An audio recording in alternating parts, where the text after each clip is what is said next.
Hello students, myself Kajal, a member of Aditya Joshi's education team. आ जाओ फटाफट से सब लाइव आ जाओ जल्दी-जल्दी। Hello everyone.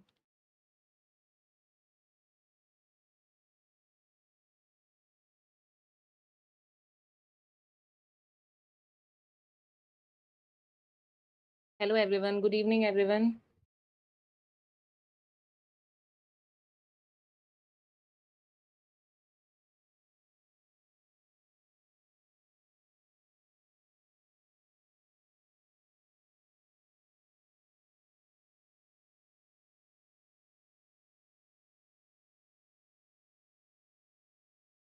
Good evening everyone. Good evening Prachi. Hello Abhilipsa. NCERT read की थी? दोनों बताओ, एनसीईआरटी रीड की थी? घर जाके जो मैंने बोला था एनसीईआरटी रीड करना, जेनेटिक कोड, रेप्लिकेशन, ट्रांसक्रिप्शन की। Thank you Abhilipsa. Thank you. Very good. ठीक है, समझ में आ गए थे ना? कोई लाइन ऐसी लगी जो समझ में ना आई हो, ये बताओ। गुड, प्राची की थी, वेरी गुड। कोई लाइन लगी जो समझ में ना आई हो, ये बताओ।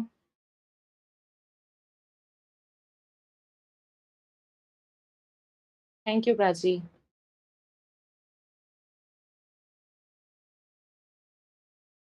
क्लियर था ना? Very good. हो गया होगा, देखो सब कुछ मैंने एनसीईआरटी से ही बिल्कुल एज़ इट इज़ पढ़ाया था, 2-4 पॉइंट्स एक्स्ट्रा बताए थे जो कि ज़रूरी भी थे, है ना? Thank you Tarana, Riyaz, thank you. क्या गिफ्ट दोगे फिर तुम आज हैप्पी टीचर्स डे का, बताओ? बताओ?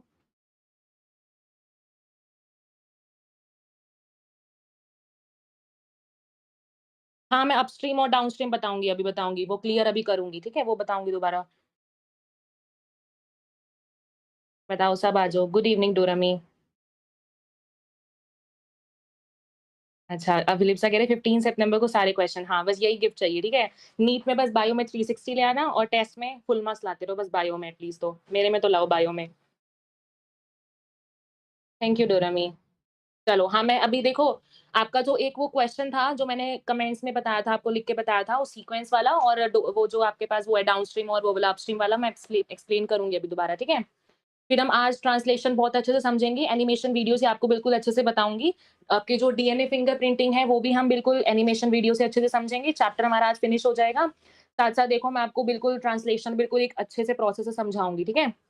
चलो। देखो, पर्सनल मेंटरशिप बारे में बता देती हूँ। देखो, पर्सनल मेंटरशिप में देखो, पहले तो बहुत बच्चों का डाउट आ रहा था कि कब तक ये वैलिड रहेगा। देखो, ये जो आपके पास पहले इसका जो प्राइस था वो ₹5000 था। पर्सनल मेंटरशिप का प्राइस ₹5000 था, लेकिन अब इसका प्राइस ₹4000 है फॉर द होल ईयर। लेकिन ये जो ऑफर है ये वैलिड आपका कितने टाइम तक रहेगा, इसकी कोई गारंटी नहीं ले सकता बिकॉज़ सीट्स लिमिटेड होती हैं, आप भी जानते हो, ठीक है? तो जिसको लेना हो वो ले सकते हैं। आपको एक जगह पे वैरायटी ऑफ चीज़ें आपको यहाँ पे मिलती है। आपको डेली टारगेट्स होता है, मेंटर आपको आके देता है ना? देखो, पढ़ने के लिए सबके पास बुक्स हैं, ठीक है? लेकिन हमें ये नहीं पता कि हमें एक्चुअली उसमें से क्या पढ़ना है, कितनी चीज़ें उसमें से इम्पोर्टेंट है, कितनी हर एक टॉपिक की वेटेज है। अकॉर्डिंग टू वेटेज पढ़ोगे तो आपके पास ज़्यादा बेनिफिशियल रहेगा। जैसे अगर मैं बात करूँ जेनेटिक्स की, आपको मेंटर आके बताएगा कि हाँ, ये टॉपिक इम्पोर्टेंट है, सब कुछ आके एक्सप्लेन किया जाता है, ठीक है? फिर आपको देखो 100 आपको फुल सिलेबस टेस्ट मिलते हैं। 100 फुल सिलेबस टेस्ट की बोलो, एक आपके पास एक ही टेस्ट आपके पास 200 क्वेश्चन्स का होता है ना? तो तुम खुद सोचो तुम्हें कितनी वैरायटी ऑफ क्वेश्चन प्रैक्टिस करने मिल जाएगी, है ना? तो जिसको भी लेना है वो ले सकता है। आपको कोड यूज़ करना है, काजल 1 2 3 आपको कोड यूज़ करना है, ठीक है? लेकिन इसका जो ऑफर है मैं आपको बता देती हूँ, इसकी सीट्स जो है लिमिटेड रहती है, तो जिसको लेना है वो ले सकता है, ठीक है? ऐसी कोई गारंटी नहीं है, उसके बाद फिर इसका प्राइस वापस से ओरिजिनल प्राइस पे आ जाएगा, ठीक है? देखो, आपको बाकी इसके बारे में पता ही है, आपको क्या-क्या चीज़ें आपको पर्सनल मेंटरशिप में मिलती हैं। लास्ट ईयर 712 मार्क्स का जो पेपर था वो प्रिडिक्टेड था, ठीक है? इस साल जो पेपर आया था वो भी अब जो आने वाला है पेपर आपका 2025 में, उसके लिए भी टेस्ट सीरीज़ आएँगी, पर्सनल मेंटरशिप वाले बच्चों को सब कुछ मिलेगा, जिससे आपका फिर से एक बार पेपर प्रिडिक्ट किया जाएगा, ठीक है? ठीक है? थैंक यू हर्ष। अच्छा, अभिलिप्सा ने तो अपना गिफ्ट बता दिया कि वो क्या देगी, हैप्पी टीचर्स डे का। तुम बताओ, बताओ? आज हम इस चैप्टर को खत्म कर देंगे। हमारा ये लगा लो जेनेटिक्स एक तरह से खत्म ही हो जाएगी। इवोल्यूशन रह जाएगा, वो हम फिर अपना वो एक तरह से जेनेटिक्स के बाहर का ही चैप्टर आता है, बस उसको इंक्लूड कर रखें, ठीक है? एक तरह से हमारी जेनेटिक्स आज खत्म हो जाएगी, फिर हम very important unit that is biotechnology अपनी सैटरडे से स्टार्ट करेंगे, ठीक है? चलो, करें स्टार्ट? बताओ, करें स्टार्ट?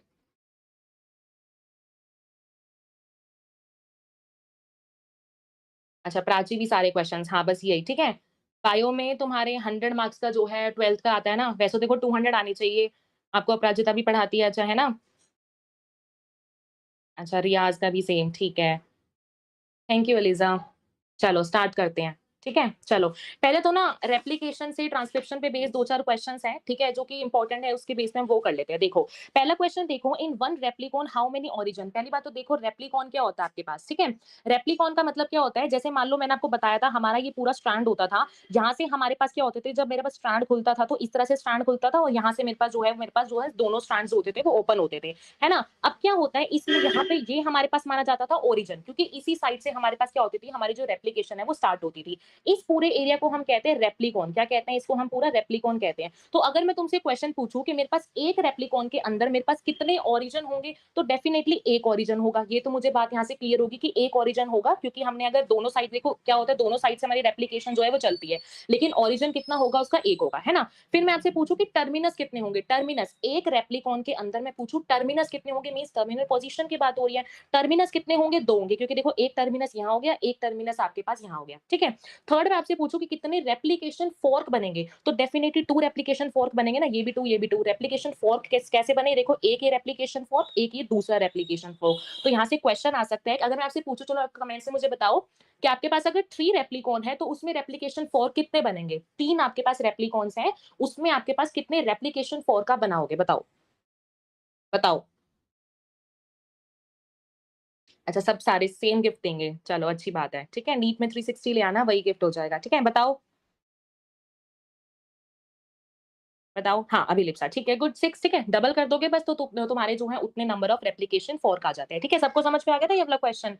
ये थोड़ा सा रेप्लिकेशन से रिलेटेड क्वेश्चन था, ठीक है? याद आया तो मैं आपके लिए वाला क्वेश्चन जो है वो ले आई, इंपॉर्टेंट क्वेश्चन में, ठीक है?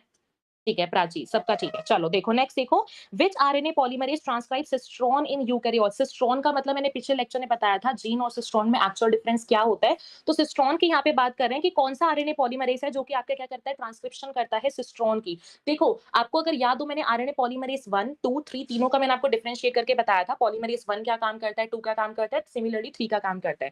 2 में हमने काम देखा था कि एचएनआरएनए से हमारे पास एमआरएनए बन रहा था। दैट मीन सिंपल कह सकती हूँ, एमआरएनए के लिए कोड कौन कर रहा था? एंजाइम नंबर 2, है ना? जो अब आरएनए पॉलीमरेज 2 था वो कर रहा था। और सिस्ट्रोन भी तो वही बनाएगा ना। जब आपके पास एमआरएनए बनेगा तभी तो आपके पास प्रोटीन बन पाएगा ना। और सिस्ट्रोन किसके लिए कोड करता था? हमेशा प्रोटीन के लिए। तो अगर ऐसा क्वेश्चन आए कि कौन सा आरएनए पॉलीमरेज आपका ट्रांसक्राइब करता है सिस्ट्रोन को, तो सिस्ट्रोन का आंसर आपके पास हो जाएगा आरएनए पॉलीमरेज 2, ठीक है? 1 नहीं, 3 नहीं, कौन सा आएगा? 2।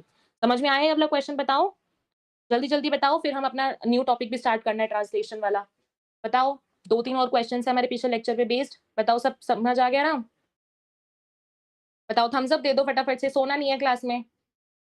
चलो देखो, नेक्स्ट देखो, which RNA is most stable? अगर आपसे पूछा जाए कि कौन सा 3 आरएनए हमने पढ़े थे, एमआरएनए, टीआरएनए और आरआरएनए, तीनों में से अगर आपसे ये पता है, ये ना छोटे-छोटे क्वेश्चंस आ जाते हैं, ठीक है? छोटे-छोटे क्वेश्चंस आते हैं। एक मैंने डीपीपी के अंदर भी आपको क्वेश्चन दिया था, ठीक है? डीपीपी सब सॉल्व करते हो ना? हाँ, डीपीपी के लिए एक बात सुनो, डीपीपी पहले खुद ट्राई किया करो सॉल्व करने की, ठीक है? उसके बाद वीडियो सॉल्यूशन देखो। पहले खुद ट्राई किया करो, जो क्वेश्चन ना बने उसका वीडियो सॉल्यूशन देखो, बट पहले खुद ट्राई करने की कोशिश किया करो। पिछली डीपीपी में मैंने आपको देखो आपके पास टीआरएनए के स्ट्रक्चर के ऊपर क्वेश्चन दिया था, डीएचई लूप, ठीक है? सब कुछ मैं एज़ इट इज़ क्लास वाला क्वेश्चन देती हूँ, बताओ, करते हो ना खुद?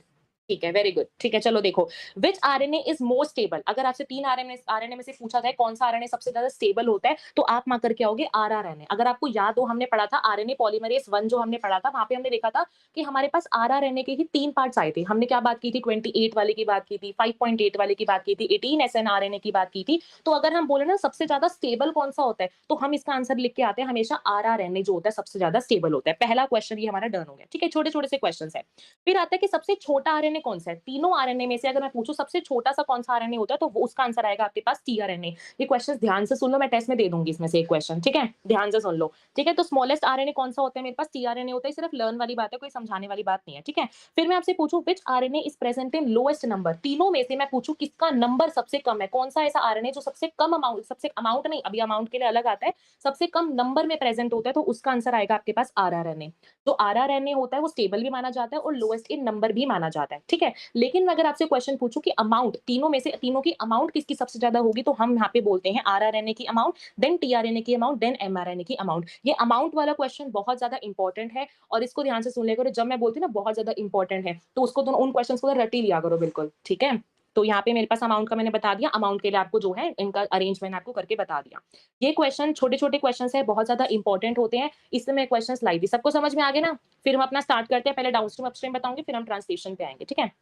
चलो देखो, पहले ये वाला क्वेश्चन था, मैंने आपको लास्ट लेक्चर में मैंने एयूजी को ना एज़ अ स्टॉप कोडॉन लिख लिया था, वहाँ पे गलती हो गई थी, ठीक है? बल्कि ये जो स्टार्ट कोडॉन होता है, वहाँ पे उसके बेसिस पे गलत हो गया था। तो देखो यहाँ पे क्या था, करेक्ट सीक्वेंस आपको बतानी थी, सबका हो भी गया होगा, ठीक है? देखो, इसमें क्या था, एयूजी, सबसे पहले एयूजी आता है, एयूजी के रिस्पेक्ट में आप क्या बोलोगे हमेशा? देखो, ए के रिस्पेक्ट में क्या आना चाहिए यहाँ पे? ए के रिस्पेक्ट में आना चाहिए यूरासिल, क्योंकि थायमिन तो आ नहीं सकता, यहाँ पे बात हो रही है यहाँ पे टीआरएनए की। एंटीकोडॉन किसके पास होता है? टीआरएनए के पास होता है। टीआरएनए भी है कैसा? एक आरएनए का ही टाइप है, और आरएनए के अंदर कभी थायमिन नहीं हो सकता। तो यहाँ पे आ जाएगा इसका यू, यू के रिस्पेक्ट में क्या आएगा? ए, और जी के रिस्पेक्ट में आएगा सी। दैट मीन्स सबसे पहली सीक्वेंस जो आपके पास रिकॉग्नाइज होगी वो ये होगी। उसके बाद फिर ये निकालो, ये निकालो, ये निकालो, इसका अरेंज करके सिर्फ आंसर ये निकालना था। बताओ, सबका हो गया था ये वाला क्वेश्चन? बताओ, बताओ, सब बताओ, ये वाला क्वेश्चन हो गया था? ठीक है, ठीक है, डोरमी, एलिजा, विलिप्सा, तरारा, वेरी गुड, ठीक है, बताओ। चलो देखो, हाँ, यहाँ पे प्रमोटर की बात हो रही थी। देखो, अगर हम जनरली बात देखें, हमारी एनसीईआरटी में ना ऐसा कुछ नहीं लिख रखा है। एनसीईआरटी में डायरेक्टली लिख रखा है कि जो हमारा टर्मिनेटर होता है, वो डाउनस्ट्रीम प्रेज़ेंट होता है ना? लेकिन ये नहीं लिख रखा विद रिस्पेक्ट टू व्हाट? जैसे मैंने क्लास में क्वेश्चन कराए थे उस दिन, with respect to structural gene बताओ, विद रिस्पेक्ट टू प्रमोटर बताओ, ऐसा कुछ एनसीईआरटी में नहीं है। तो क्या है ना, देखो, जनरली हम क्या बोलते हैं, डाउनस्ट्रीम के लिए हम क्या यूज़ करते हैं? नेगेटिव वर्ड यूज़ करते हैं, अपस्ट्रीम के लिए हम पॉजिटिव यूज़ करते हैं। लेकिन यहाँ पे ना हमें उल्टा करना है। उस दिन मैंने लेक्चर में इसी बेस से बता दिया था, जो कि हमारा गलत हो गया था, ठीक है? तो और यहाँ पे चलो मैं आपको बिल्कुल पहले ओरिजिनल बता देती हूँ, एक्चुअल में होता क्या है। और एक्चुअल में आप देखोगे, 0 से इधर जाते हो, पॉजिटिव में जाते हो, तो हम इसको अपस्ट्रीम लिखते थे। लेकिन हम इसको अपस्ट्रीम ना लिख के हम इसको डाउनस्ट्रीम कहेंगे, और जब हम नेगेटिव साइड पे जाएँगे तब हम उसको अपस्ट्रीम कहेंगे, ठीक है? तो इसलिए आपके पास एनसीईआरटी में ये लिख रखा है कि जो आपका टर्मिनेटर होता है, वो कहाँ प्रेज़ेंट होता है? डाउनस्ट्रीम पे। टर्मिनेटर यहाँ था ना हमारा, तभी मैंने वहाँ पे एनसीईआरटी में लिख रखा है। वहाँ पे एनसीईआरटी में ना with respect to structural gene की एक्चुअल में बात की गई है, लेकिन वहाँ पे लिखा नहीं हुआ लाइन में। वहाँ पे with respect to structural gene की बात की गई है कि जो स्ट्रक्चरल जीन के रिस्पेक्ट में अगर हम देखें, तो हमारा जो टर्मिनेटर होता है, वो डाउनस्ट्रीम प्रेज़ेंट होता है। या फिर आप सिंपल ऐसे याद करके चल सकते हो, राइट साइड को मैं डाउनस्ट्रीम कह रही हूँ और आपकी लेफ्ट साइड को मैं अपस्ट्रीम बोल रही हूँ। बताओ, समझ में आया? बताओ, अब समझ में आया? देखो, तभी यहाँ पे ना एनसीईआरटी में आपके पास यहाँ पे लिख रखा था कि टर्मिनेटर जो होता है वो 3 prime and that means downstream present होता है। दैट मीन्स सिंपल याद कर सकते हो, आपके पास जो है राइट हैंड साइड पे जो होता है वो प्रेजेंट होता है। बताओ, समझ में आया? अब मैं एक क्वेश्चन पूछूं?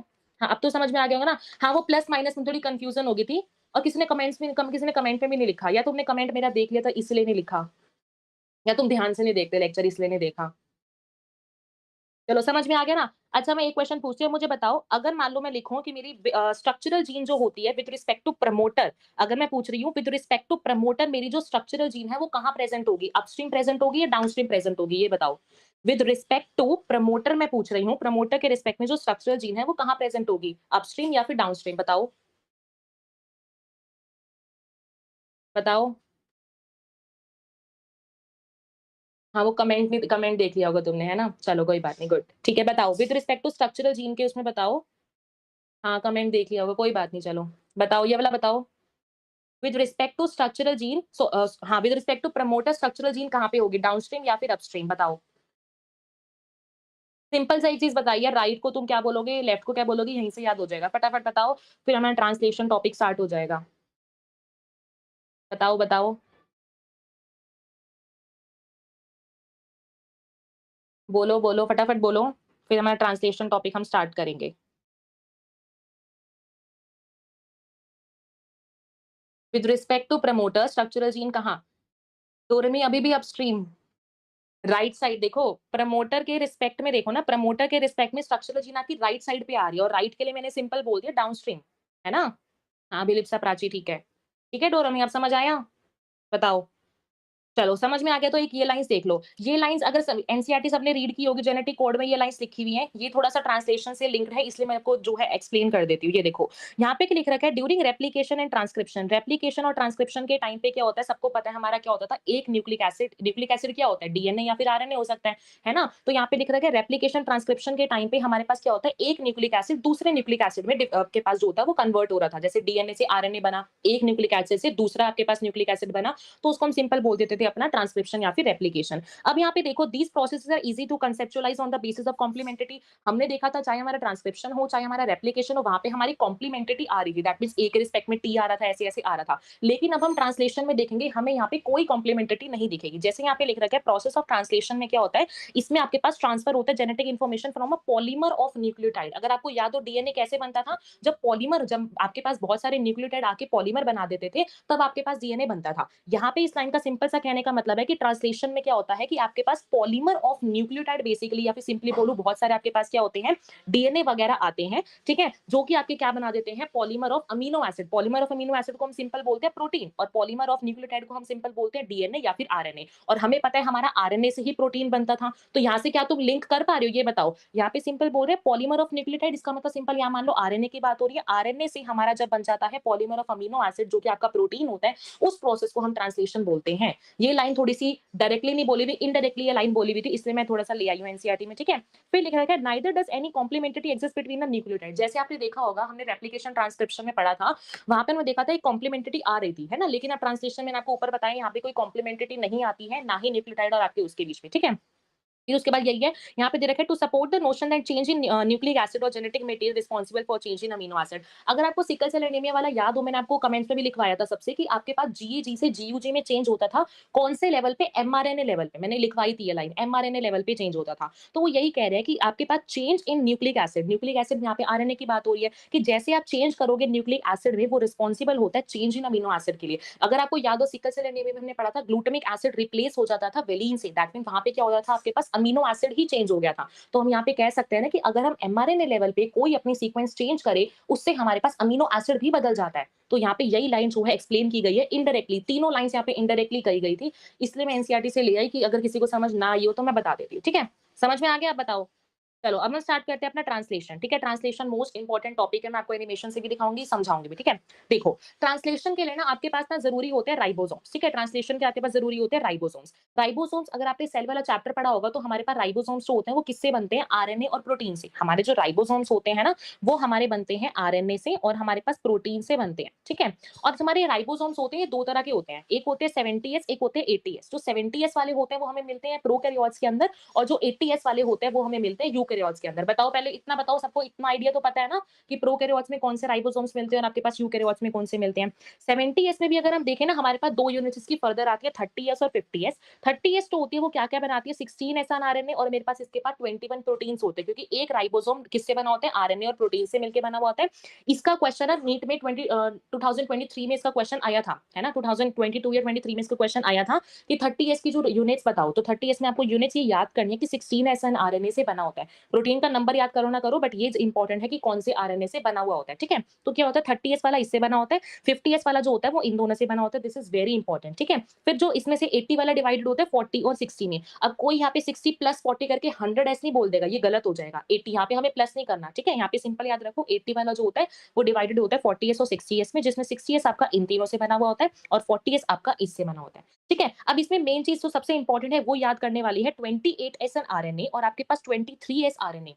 अगर आपने बायोमोलिक्यूल्स वाला चैप्टर पढ़ा होगा ना थोड़ा बहुत, तो उसमें हमने क्या देखा था, उसमें हमने देखा था कि कुछ हमारे पास न्यूक्लिक एसिड इस तरह से होते हैं, कुछ हमारे पास न्यूक्लिक एसिड ऐसे होते हैं जो कि एज एन एंजाइम की तरह बिहेव करने लग जाते हैं, और उनको हमने नाम दिया था राइबोजाइम। राइबोजाइम बेसिकली क्या होता है, आपके पास जो राइबोजाइम होता है वो क्या होता है, एक ऐसा आरएनए या फिर सिंपली बोलो एक ऐसा न्यूक्लिक एसिड होता है, जब वो एज एन एंजाइम की तरह बिहेव करने लग जाए तो हम उसको बोल देते हैं राइबोजाइम। अब ट्रांसलेशन प्रोसेस के अंदर आपको याद रखना है कि 23 एस आरएनए और आपके पास यूकैरियोट्स के अंदर कौन सा 28 एस आरएनए, ये दोनों किसकी तरह बिहेव करते हैं, राइबोजाइम्स की तरह बिहेव करते हैं। ये जो एंजाइम्स, ये जो आपके पास दोनों आरएनए होते हैं, ये आपके पास ना आगे जाके पेप्टाइड बॉन्ड की फॉर्मेशन में हेल्प करते हैं। पेप्टाइड बॉन्ड आपके लिए फॉर्मेशन होना जरूरी है, क्योंकि देखो अगर अमीनो एसिड के बीच में पेप्टाइड बॉन्ड ही नहीं बनेंगे तो आपके पास प्रोटीन नहीं बन पाएगा। तो उसी की फॉर्मेशन के लिए आपके पास क्या होता है 28 एस आरएनए और 23 एस आरएनए प्रोकैरियोट्स के केस में, और 28 वाला यूकैरियोट्स के केस में बिहेव करता है एज एन राइबोजाइम, ठीक है। इनको आप सिंपल ये भी बोल सकते हो पेप्टाइडल ट्रांसफरेज। ये कैसे एंजाइम होते हैं, पेप्टाइडल ट्रांसफरेज। इनका दूसरा नाम सिंपल कह सकते हो पेप्टाइडल ट्रांसफरेज इनका नाम होता है, ठीक है। ये इंपॉर्टेंट है, एनसीईआरटी में लाइन लिखी हुई है।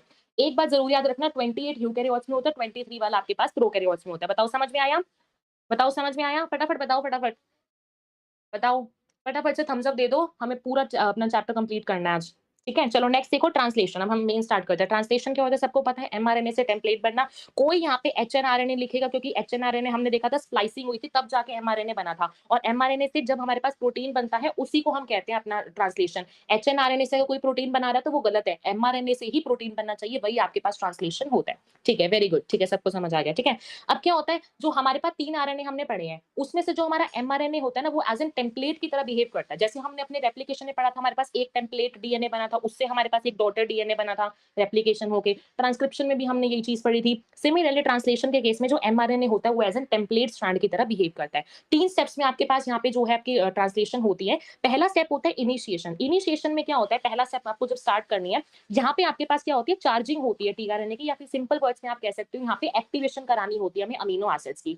टीआरएनए का स्ट्रक्चर पिछली वीडियो में, पिछले पार्ट 3 में मैंने आपको बता दिया था टीआरएनए का स्ट्रक्चर कैसा होता है। अभी मैं लाइव व्यू दिखा भी दूंगी। तो सबसे पहले हमें क्या करना पड़ता है, चार्जिंग करनी पड़ती है अपने टीआरएनए की। ठीक है, अपने मोबाइल फोन्स को भी चार्ज करते हैं, सिमिलरली हमें टीआरएनए को भी चार्ज करना पड़ेगा ताकि वो हमें एक्टिव फॉर्म में मिल जाए, है ना। तो क्या होता है, इनिशिएशन में टीआरएनए की चार्जिंग करनी है। चार्जिंग हम कैसे करते हैं, मान लो अब देखो, अगर आपको पता होगा ना, हमारे साइटोप्लाज्म के अंदर ना बहुत सारे अमीनो एसिड ना ऐसे पड़े रहते हैं। साइटोप्लाज्म के अंदर बहुत सारे अमीनो एसिड हमें मिलते हैं। क्या होता है, इन ये जो अमीनो एसिड जब मेरे पास एटीपी से जुड़ते हैं, और यहाँ पे जब एंजाइम मेरे पास जुड़ता है, एंजाइम कौन सा कराने, देखो पिछली वीडियो में मैंने आपको बताया था, अमीनो एसिटिल ट्रांसफरेज वाला जो हमारा एंजाइम था, ये देखो, ये जो हमारे पास एंजाइम था, amino acyl synthetase binding site. ठीक है, अमीनो एसाइड सिंथेटेज एंजाइम का नाम होता है। ये एंजाइम जब हमारा अमीनो एसिड के साथ और एटीपी भी जुड़ती है और ये एंजाइम जुड़ता है, तो हमारे पास ये एक कॉम्प्लेक्स बन जाता है। कॉम्प्लेक्स का नाम सिंपल ये याद करो, ये हमारे पास एक कॉम्प्लेक्स बन जाता है। ये कॉम्प्लेक्स जब मेरा टीआरएनए के साथ आके जुड़ता है, टीआरएनए के कौन से वाले लूप से जुड़ेगा, 4 लूप हमने पिछली वीडियो में डिस्कस किए थे अपने। ये हमारे पास वेरिएबल लूप होता है जिसका कोई काम नहीं होता, एक हमारे पास ये लूप था। इस वाली साइड से हमारे पास क्या होगा, जो टीआरएनए होता है वो हमारा अमीनो एसिड से आके जुड़ेगा। ठीक है, जैसे ये टीआरएनए था, ये मेरे पास आके जुड़ा, यहाँ पे मेरे पास बन गया टीआरएनए ए का कॉम्प्लेक्स। ठीक है, जैसे ही मान लो मेरे टीआरएनए के ऊपर कोई भी अमीनो एसिड आके बैठ गया ना, मैं अपने टीआरएनए को बोल दूंगी कि मेरा जो टीआरएनए है वो एक चार्ज्ड टीआरएनए में कन्वर्ट हो चुका है। अब मैं उसका नाम चेंज कर दूंगी, मेरे पास क्या बन चुका है, चार्ज्ड टीआरएनए बन चुका है। और इसी प्रोसेस को जब मेरे पास टीआरएनए के ऊपर आके अमीनो एसिड जुड़ जाता है, इस प्रोसेस को मैं कहती हूँ अमीनो एसाइलेशन हो चुकी है मेरे पास टीआरएनए की। This is very important. Amino acylation क्या होती है, समझ में आ रहा है, बताओ समझ में आ रहा है अमीनो एसाइलेशन क्या होती है, अभी एनसीईआरटी से भी दिखाऊंगी मैं। ठीक है, तो अमीनो एसाइलेशन क्या होती है, जैसे ही आपके पास टीआरएनए के ऊपर अमीनो एसिड आके जुड़ जाएगा, उसको मैं कह देती हूँ अमीनो एसाइलेशन ऑफ टीआरएनए। ठीक है, चलो अब हमारे पास फर्स्ट काम तो हो गया, इनिशिएशन हम करा चुके हैं अपने ट्रांसलेशन प्रोसेस की। अब हम अपने सेकंड काम पे आते हैं, विच इज योर इलोंगेशन। अब हम काम करेंगे अपना सेकंड वाला काम, दैट इज योर इलोंगेशन।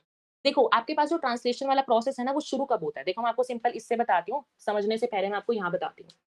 देखो आपके पास क्या होता है, सबको दिख रहा है, बताओ सबको दिख रहा है। देखो एमआरएनए आपके पास यहाँ पे होता है, ठीक है, एमआरएनए आपके पास यहाँ पे छोटा, जो सबसे पहले टेम्पलेट की तरह एमआरएनए बिहेव करना है, बताओ सबको दिख रहा है ना, बताओ। देखो एमआरएनए एज एन टेम्पलेट की तरह उसने बिहेव करना है। सबसे पहले क्या होता है आपके पास, सबसे आपकी जो आपकी ट्रांसलेशन वाला जो प्रोसेस है ना, वो स्टार्ट कब होता है, ट्रांसलेशन वाला आपका प्रोसेस जो होता है वो स्टार्ट होता है जब हमारे पास आके स्मॉल सब यूनिट, हमारे पास ना राइबोसोम्स की ना 2 यूनिट होती है। अभी मैंने आपको ऊपर बताया, एक छोटी यूनिट होती है 30s वाली, छोटी कह सकते हो, और बड़ी वाली आप समझ सकते हो 70s वाली, जो हमने ऊपर अपनी पढ़ी है ना, 50 सॉरी। ठीक है, तो क्या होता है मेरे पास यहाँ पे 2 सब यूनिट्स होती है, छोटी वाली बड़ी वाली। ट्रांसलेशन का प्रोसेस मेरे पास शुरू कब होता है, जब मेरे पास ये छोटी वाली यूनिट जो होती है वो मेरे पास आके जुड़ जाती है मेरे पास किसके, एमआरएनए के ऊपर। जैसे एमआरएनए के ऊपर मेरी छोटी वाली सब यूनिट मेरे पास आके जुड़ी, मेरे पास प्रोसेस शुरू हो जाता है किसका, ट्रांसलेशन का। ठीक है, यहाँ पे देख सकते हो, यहाँ पे मेरे पास छोटी वाली अपनी जो यूनिट आके जुड़ी, यहाँ पे सबसे पहले जुड़ गई। उसके बाद क्या काम होगा, टीआरएनए, टीआरएनए जो मेरे पास साइटोप्लाज्म लेके आया है, तो हमने फर्स्ट स्टेप में अभी देखा, चार्ज टीआरएनए जो हमारा बन चुका है, जैसे वो अमीनो एसिड हमारा लेके आया है, वो क्या करेगा, हमारे ये हमारा एमआरएनए है ना, ये हमारा एमआरएनए है, एमआरएनए के हमारे पास स्टार्ट कोडोन पे जाके हमारे पास ये जो टीआरएनए है वो आके चिपक जाता है। ये जो टीआरएनए, ये टीआरएनए का स्ट्रक्चर है ना, याद है ना सबको, ये हमारे पास इन्वर्टेड एल वाला स्ट्रक्चर बनाया मैंने, है ना।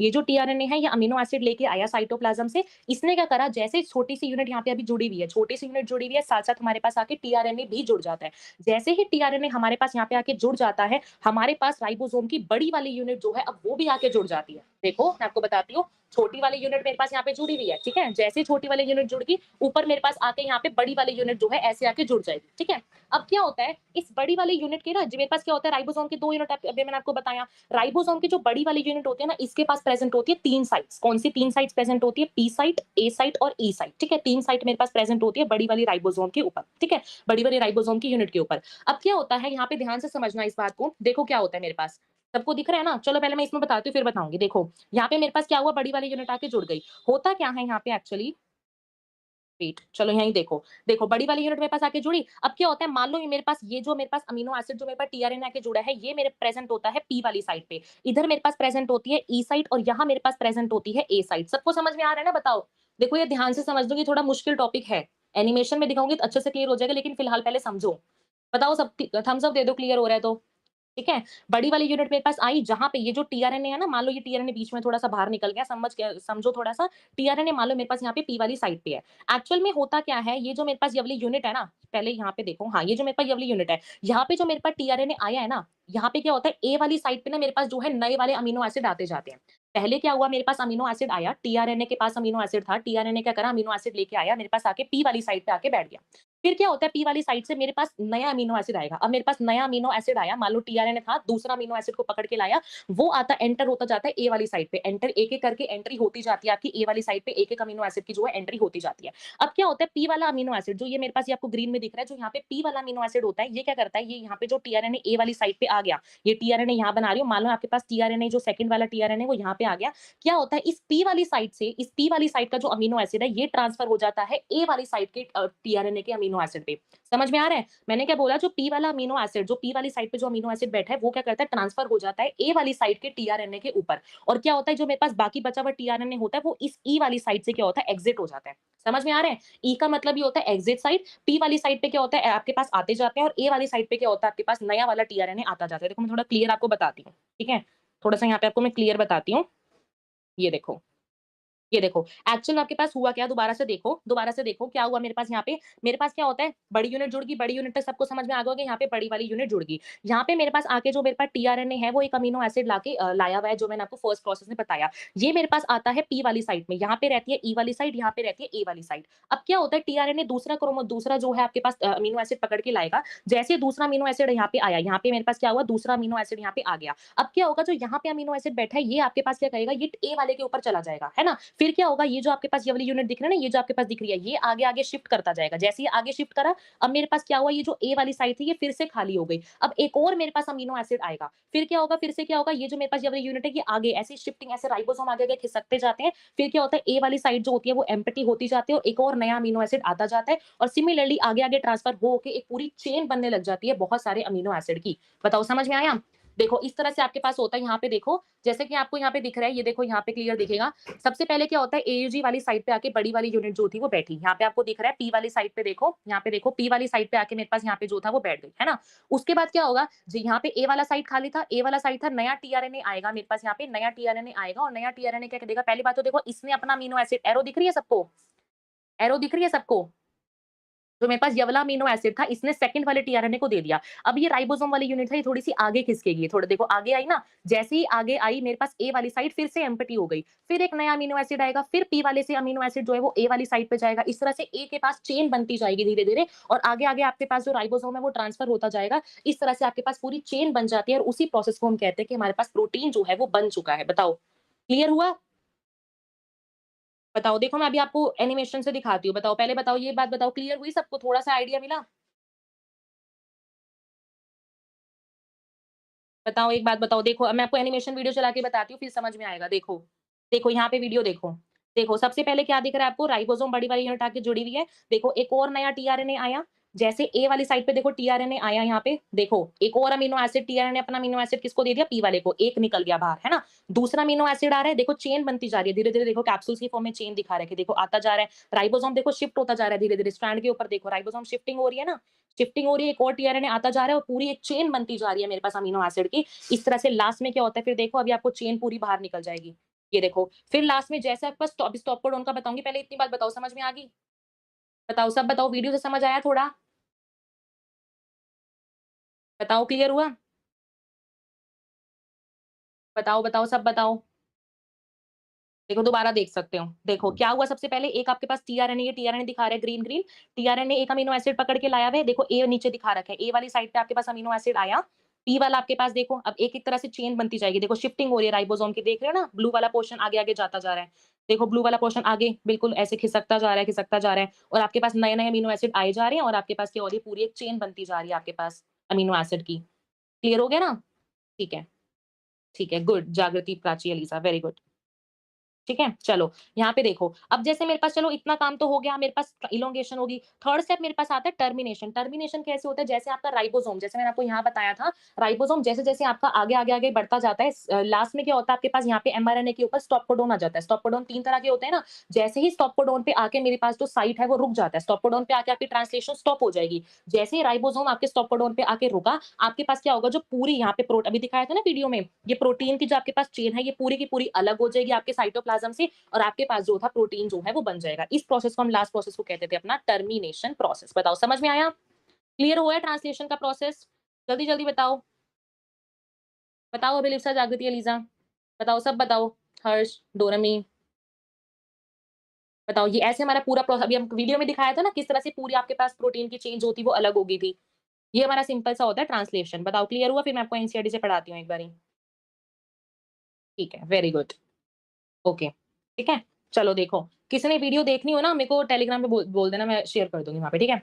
चलो देखो, सबसे पहला स्टेप क्या था, अभी मैंने आपको बताया चार्जिंग या फिर अमीनो एसाइलेशन, ये हमने रीड कर लिया, हमारे पास प्रेजेंट होता है, फर्स्ट स्टेप मैंने आपको बताया था। यहाँ पे भी देखो, आप डायग्राम में देख सकते हो, यहाँ पे देखो, ये देखो आपको ट्रांसफर दिख रहा है ना, यहाँ पे एनसीईआरटी में पीएई कुछ ऐसी साइट नहीं दे रखी, सिंपल सा दिखा रखा है। ये देखो, जैसे मान लो पी पे आया, पी वाले ने क्या करा, ये देखो पी के पास आया, पी वाले ने अपना अमीनो एसिड देखो सेकंड वाले को दे दिया, और यहाँ पे जो चेन है वो धीरे-धीरे पूरी एक चेन बन गई, और इन अमीनो एसिड के बीच में ना पेप्टाइड बॉन्ड होता है। इन अमीनो एसिड के बीच में पेप्टाइड बॉन्ड बनता जाता है, ये पेप्टाइड बॉन्ड है छोटे-छोटे, और इससे क्या होता है पूरी एक चेन बन जाती है। ठीक है? समझ में आ गया ना? ये देखो, ये भी आपके पास पूरा सेम था। देखो यहाँ भी एनसीईआरटी में ना आपको 2 साइड दे रखी है लार्ज सब यूनिट में, लेकिन एक्चुअल में 3 साइड प्रेजेंट होती है। ठीक है? याद रखना।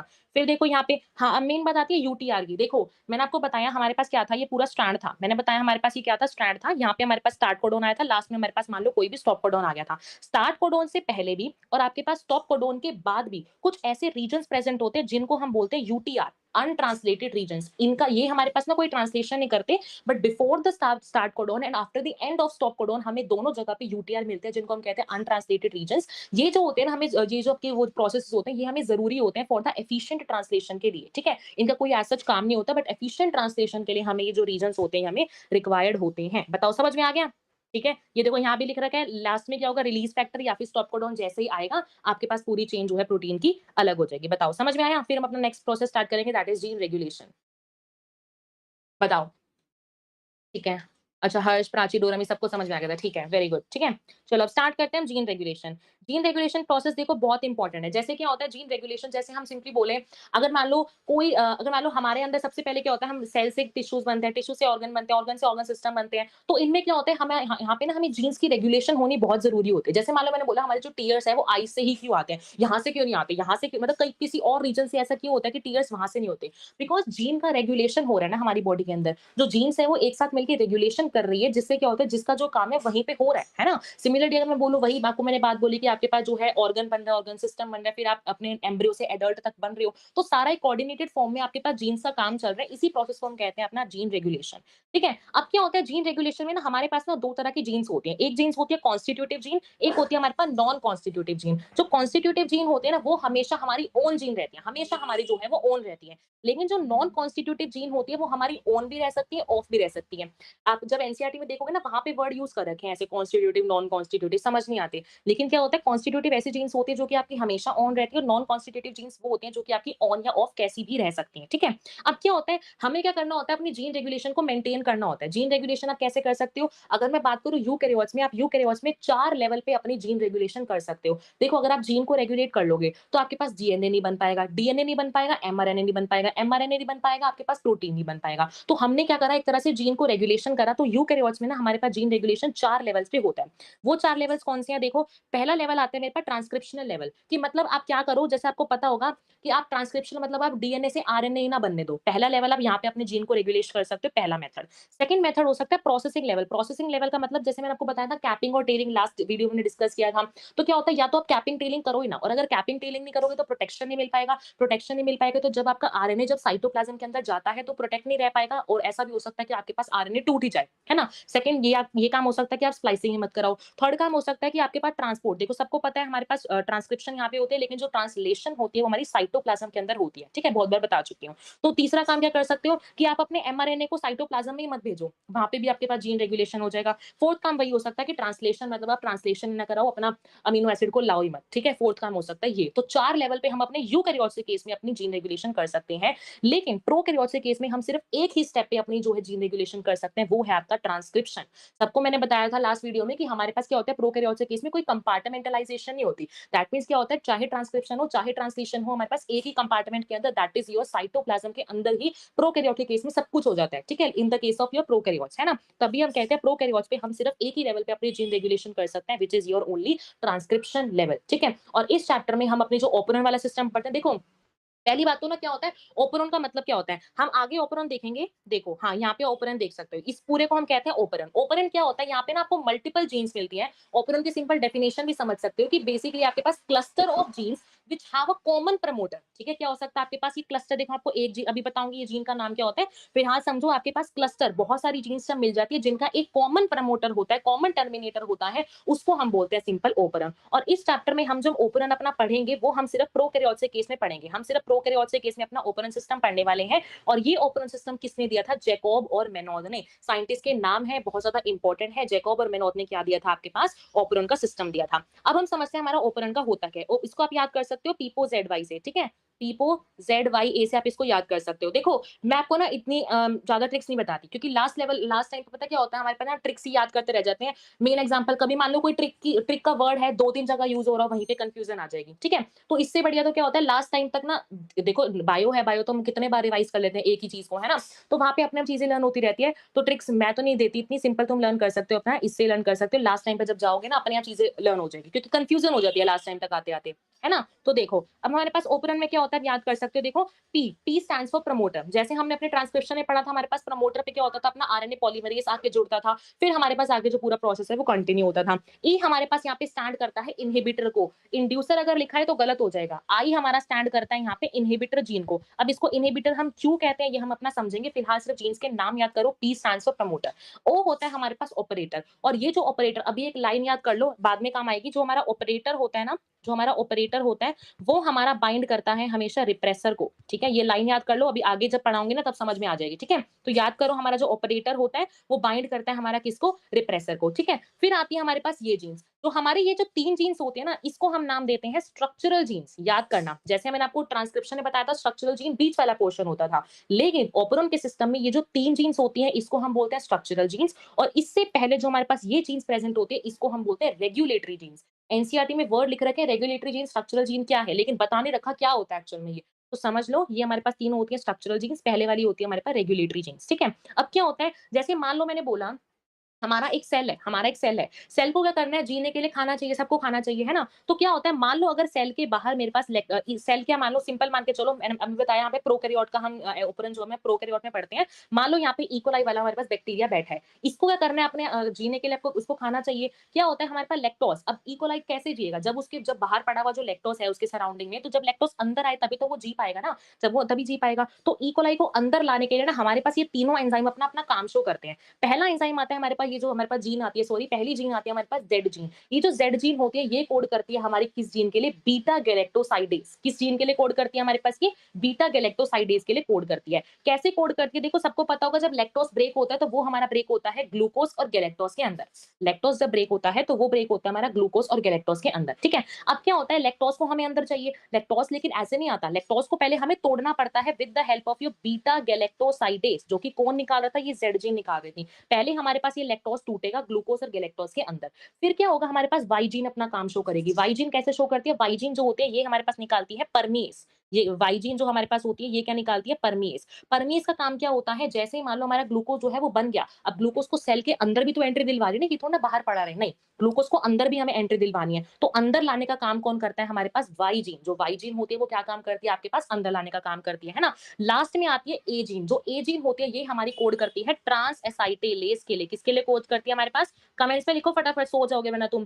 किसके लिए कोड करती है, ट्रांस एसाइटेलेज के लिए काम करती है। एज सच एनसीईआरटी में इसका फंक्शन ही दे था, लेकिन ये हमारे पास क्या काम करता है, जैसे मान लो अभी तो मैंने बोला हमारे पास लैक्टोज टाइप ऑफ शुगर आई, अगर मान लो कोई और टाइप ऑफ शुगर आ जाए, लेकिन हमारे जो इकोलाई है उसको कोई और टाइप ऑफ शुगर नहीं चाहिए, तो ट्रांस एसाइटिलेज क्या करता है, वो काम करता है कि बाकी शुगर को मना करता है। जैसे हमने ज़ोना पेलिसिडा पढ़ा था, वो हमारे एडिशनल स्पर्म को एंट्री नहीं देता था। सिमिलरली यही इसका काम है ट्रांस एसाइटिलेज का, कि भी बाकी तरह की शुगर को एंट्री नहीं देता। समझ में आया? बताओ।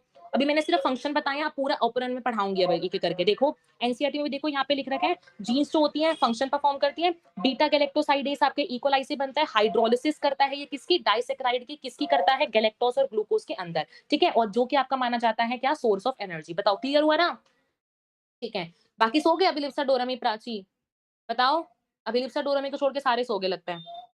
चलो नेक्स्ट देखो यहाँ पे, फिर क्या, देयरफॉर इन सिंपल टर्म, अब देखो हमारे पास जो हमने ये पूरा ओपेरॉन चलाया, ये हमारा ओपेरॉन किस किस फैक्टर्स पे डिपेंड करता है, मेटाबॉलिक, फिजियोलॉजिकल और एनवायरमेंटल। ये सारी चीजें आपको लर्न करनी है, तीनों चीजें बहुत इंपॉर्टेंट है, इससे डायरेक्टली क्वेश्चन आता है। मैंने इंपॉर्टेंट बोल दिया, तुम समझ गए होगे, ठीक है। मेटाबॉलिक, फिजियोलॉजिकल और एनवायरमेंटल, इन तीनों फैक्ट, ये जो तीनों फैक्टर्स होते हैं, इन्फ्लुएंस करते हैं, किसको इन्फ्लुएंस करते हैं, आपके पूरे ओपेरॉन के सिस्टम को, ठीक है। फिर मैंने तुम्हें भी स्टार्टिंग में बताया था कैसे कि देखो एम्ब्रियो का बनना एडल्ट में ये किस तरह से होता है, कोऑर्डिनेटेड रेगुलेशन होती है आपके पास जीन्स की, तभी आपके पास जो है एडल्ट ऑर्गेनिज्म बन पाता है, ठीक है। एनसीईआरटी की लाइन मैंने आपको बताई, ठीक है। अच्छा हाँ, पहले ये देखो, पहले हम पढ़ते हैं अपना ओपेरॉन, पूरा ओपेरॉन स्टडी करते हैं। देखो ओपेरॉन पढ़ने के लिए ना हमारे पास दो केस हो सकते हैं। पहला केस हो सकता है कि अगर मान लो इंड्यूसर है यहाँ पे आपके पास लैक्टोज, वैसे आपके पास ना जनरली ये नहीं कि एक तरह का ऑपरेंट होता है, लेकिन हम यहाँ पे क्या पढ़ते हैं, हम यहाँ पे लैक्टोज के ऑपरेंट के बारे में बात करेंगे, ठीक है। ऑपरेंट बहुत तरह के हो सकते हैं, मान लो मैंने बोला वेलिन का, मान लो मैंने बोला यहाँ पे वेलिन का अपना ऑपरेंट हो गया, ट्रिप्टोफान का ऑपरेंट हो गया, बहुत सारा के आपके पास जो है ऑपरेंट हो सकते हैं, लेकिन हम यहाँ पे एनसीईआरटी में अपने लैक्टोज ऑपरेंट की ही बात करते हैं, ठीक है। इंड्यूसर क्या मतलब है, इंड्यूसर का मतलब लैक्टोज है, इंड्यूसर लैक्टोज को हम इंड्यूसर क्यों बोलते हैं, अभी आपको धीरे धीरे समझ में आ जाएगा जब हम अपना पढ़ेंगे, ठीक है। ठीक है, प्राची मैम मेरा डिवाइस है इसलिए बार-बार रिफ्रेश करना पड़ रहा है। अच्छा कोई बात नहीं, अगर दिक्कत हो रही है तो कोई बात नहीं, बाद में देख लेना, ऐसा कुछ कंपल्सरी नहीं है, ठीक है? चलो देखो, अब क्या है, इंड्यूसर के प्रेजेंस में हमें सबसे पहले हम 2 कंडीशन देखेंगे, ठीक है? एब्सेंस ऑफ इंड्यूसर और फिर हम देखेंगे प्रेजेंस ऑफ इंड्यूसर। पहला हम केस पढ़ते हैं कि अगर हमारे मीडियम के अंदर लैक्टोज ही नहीं है, अब तुम खुद बताओ, अगर मान लो लैक्टोज ही नहीं है मीडियम के अंदर, तो क्या तुम्हें वहाँ पे बीटा गैलेक्टोसाइडेज, परमेस और ट्रांसएसाइटिलेज की कोई ज़रूरत पड़ेगी? बताओ, क्या तुम्हें ज़रूरत पड़ेगी? अगर तुमके लैक्टोज है ही नहीं, तो मैं किसको अंदर लूँ? किससे मैं परमेस से किससे एंट्री कराऊँ? मुझे कोई ज़रूरत ही नहीं है। दैट मीन्स मैं कह सकती हूँ जब मेरे पास इंड्यूसर नहीं होगा तो मुझे ये तीनों जीन का कोई काम ही नहीं है, मुझे कोई काम ही नहीं है, ठीक है। अब देखो हमें एक बात पता है, हमारे पास ये जो प्रमोटर जीन होती है, प्रमोटर अगर आपने ट्रांसक्रिप्शन में पढ़ा होगा, ये जो प्रमोटर जीन होते हैं ये हमारे पास बाइंड करती है, किससे बाइंड करती है प्रमोटर जीन हमारे पास, आरएनए पॉलीमरेज से। किससे बाइंड करती है हमारे पास, ये आरएनए पॉलीमरेज से, सबको पता है आरएनए पॉलीमरेज से बाइंड करता है ना। अब क्या होगा, ये जो आई जीन होती है ना, इसको हम बोलते हैं इनहिबिटर जीन।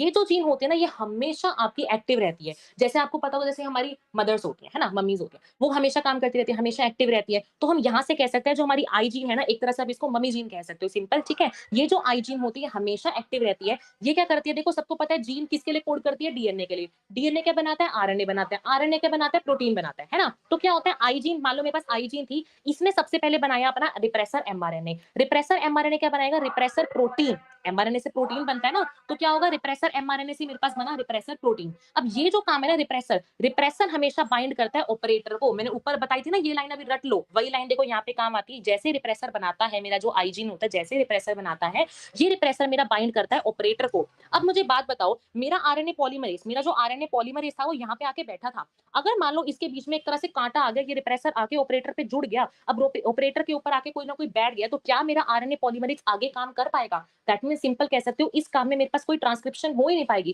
ट्रांसक्रिप्शन नहीं हो पाएगी तो मेरे पास इन तीनों जीन्स का काम ही नहीं चल पाएगा। तो इसलिए हम यहाँ पे कहते हैं कि एब्सेंस ऑफ इंड्यूसर में क्या होता है, पहली बात तो हमारा जो ओपेरॉन होता है वो ऑफ होता है। क्यों ऑफ होता है? क्योंकि देखो तीनों जीन्स से अपना काम नहीं करा, क्यों काम करेंगे जब लैक्टोज हमें चाहिए नहीं, तो क्यों काम करेंगे। दूसरा काम यहाँ पे रिप्रेसर जो होता है बाइंड करता है हमेशा ऑपरेटर को। ये लाइन याद करना, क्वेश्चन आता है इससे, ठीक है। ऑपरेटर पे बाइंड कर गया तो आरएनए पॉलीमरेज अपना काम आगे शो ही नहीं कर पाएगा। बताओ समझ में आया? पहली कंडीशन समझ में आई, जब आपके पास मीडियम के अंदर एब्सेंस है इंड्यूसर, मतलब कोई इंड्यूसर है ही नहीं, ठीक है। ठीक है, बताओ समझ में आया? जल्दी बताओ, जल्दी-जल्दी बताओ। देखो, फिर हम सेकंड केस अपना डिस्कस करते हैं इन प्रेजेंस ऑफ इंड्यूसर। अब हम अपना केस देखेंगे जब हमारे पास इंड्यूसर है मीडियम के अंदर। उस केस में देखो क्या हम पढ़ते हैं यहाँ पे, देखो सी, अगर मान लो इंड्यूसर है तो डेफिनेटली हमारे पास तीनों एंजाइम्स मुझे चाहिए, तीनों के तीनों एंजाइम्स चाहिए अपना काम शो करने के लिए, है ना। अब क्या होता है मेरे पास यहाँ पे देखो, यस, यहाँ पे देखो क्या बना सेम, यहाँ पे तो हमारा सेम काम चलेगा, रिप्रेसर चलेगा, यहाँ पे रिप्रेसर प्रोटीन बना। अब क्या होगा, मेरे पास एक इंड्यूसर आ गया, इंड्यूसर मैंने बताया, इंड्यूसर हमने क्या बोला, लैक्टोज बोला है। जैसे ही ये लैक्टोज आएगा, लैक्टोज क्या करेगा, रिप्रेसर पे आके बैठ जाएगा। ये छोटा सा लैक्टोज है, ये रिप्रेसर था, लैक्टोज और रिप्रेसर आके एक दूसरे से मिल जाते हैं, जिससे क्या होता है, मेरा रिप्रेसर अब इनएक्टिव हो चुका है। अगर मेरा रिप्रेसर इनएक्टिव हो चुका है, तो अब ऑपरेटर पे ये जाके बाइंड नहीं करेगा।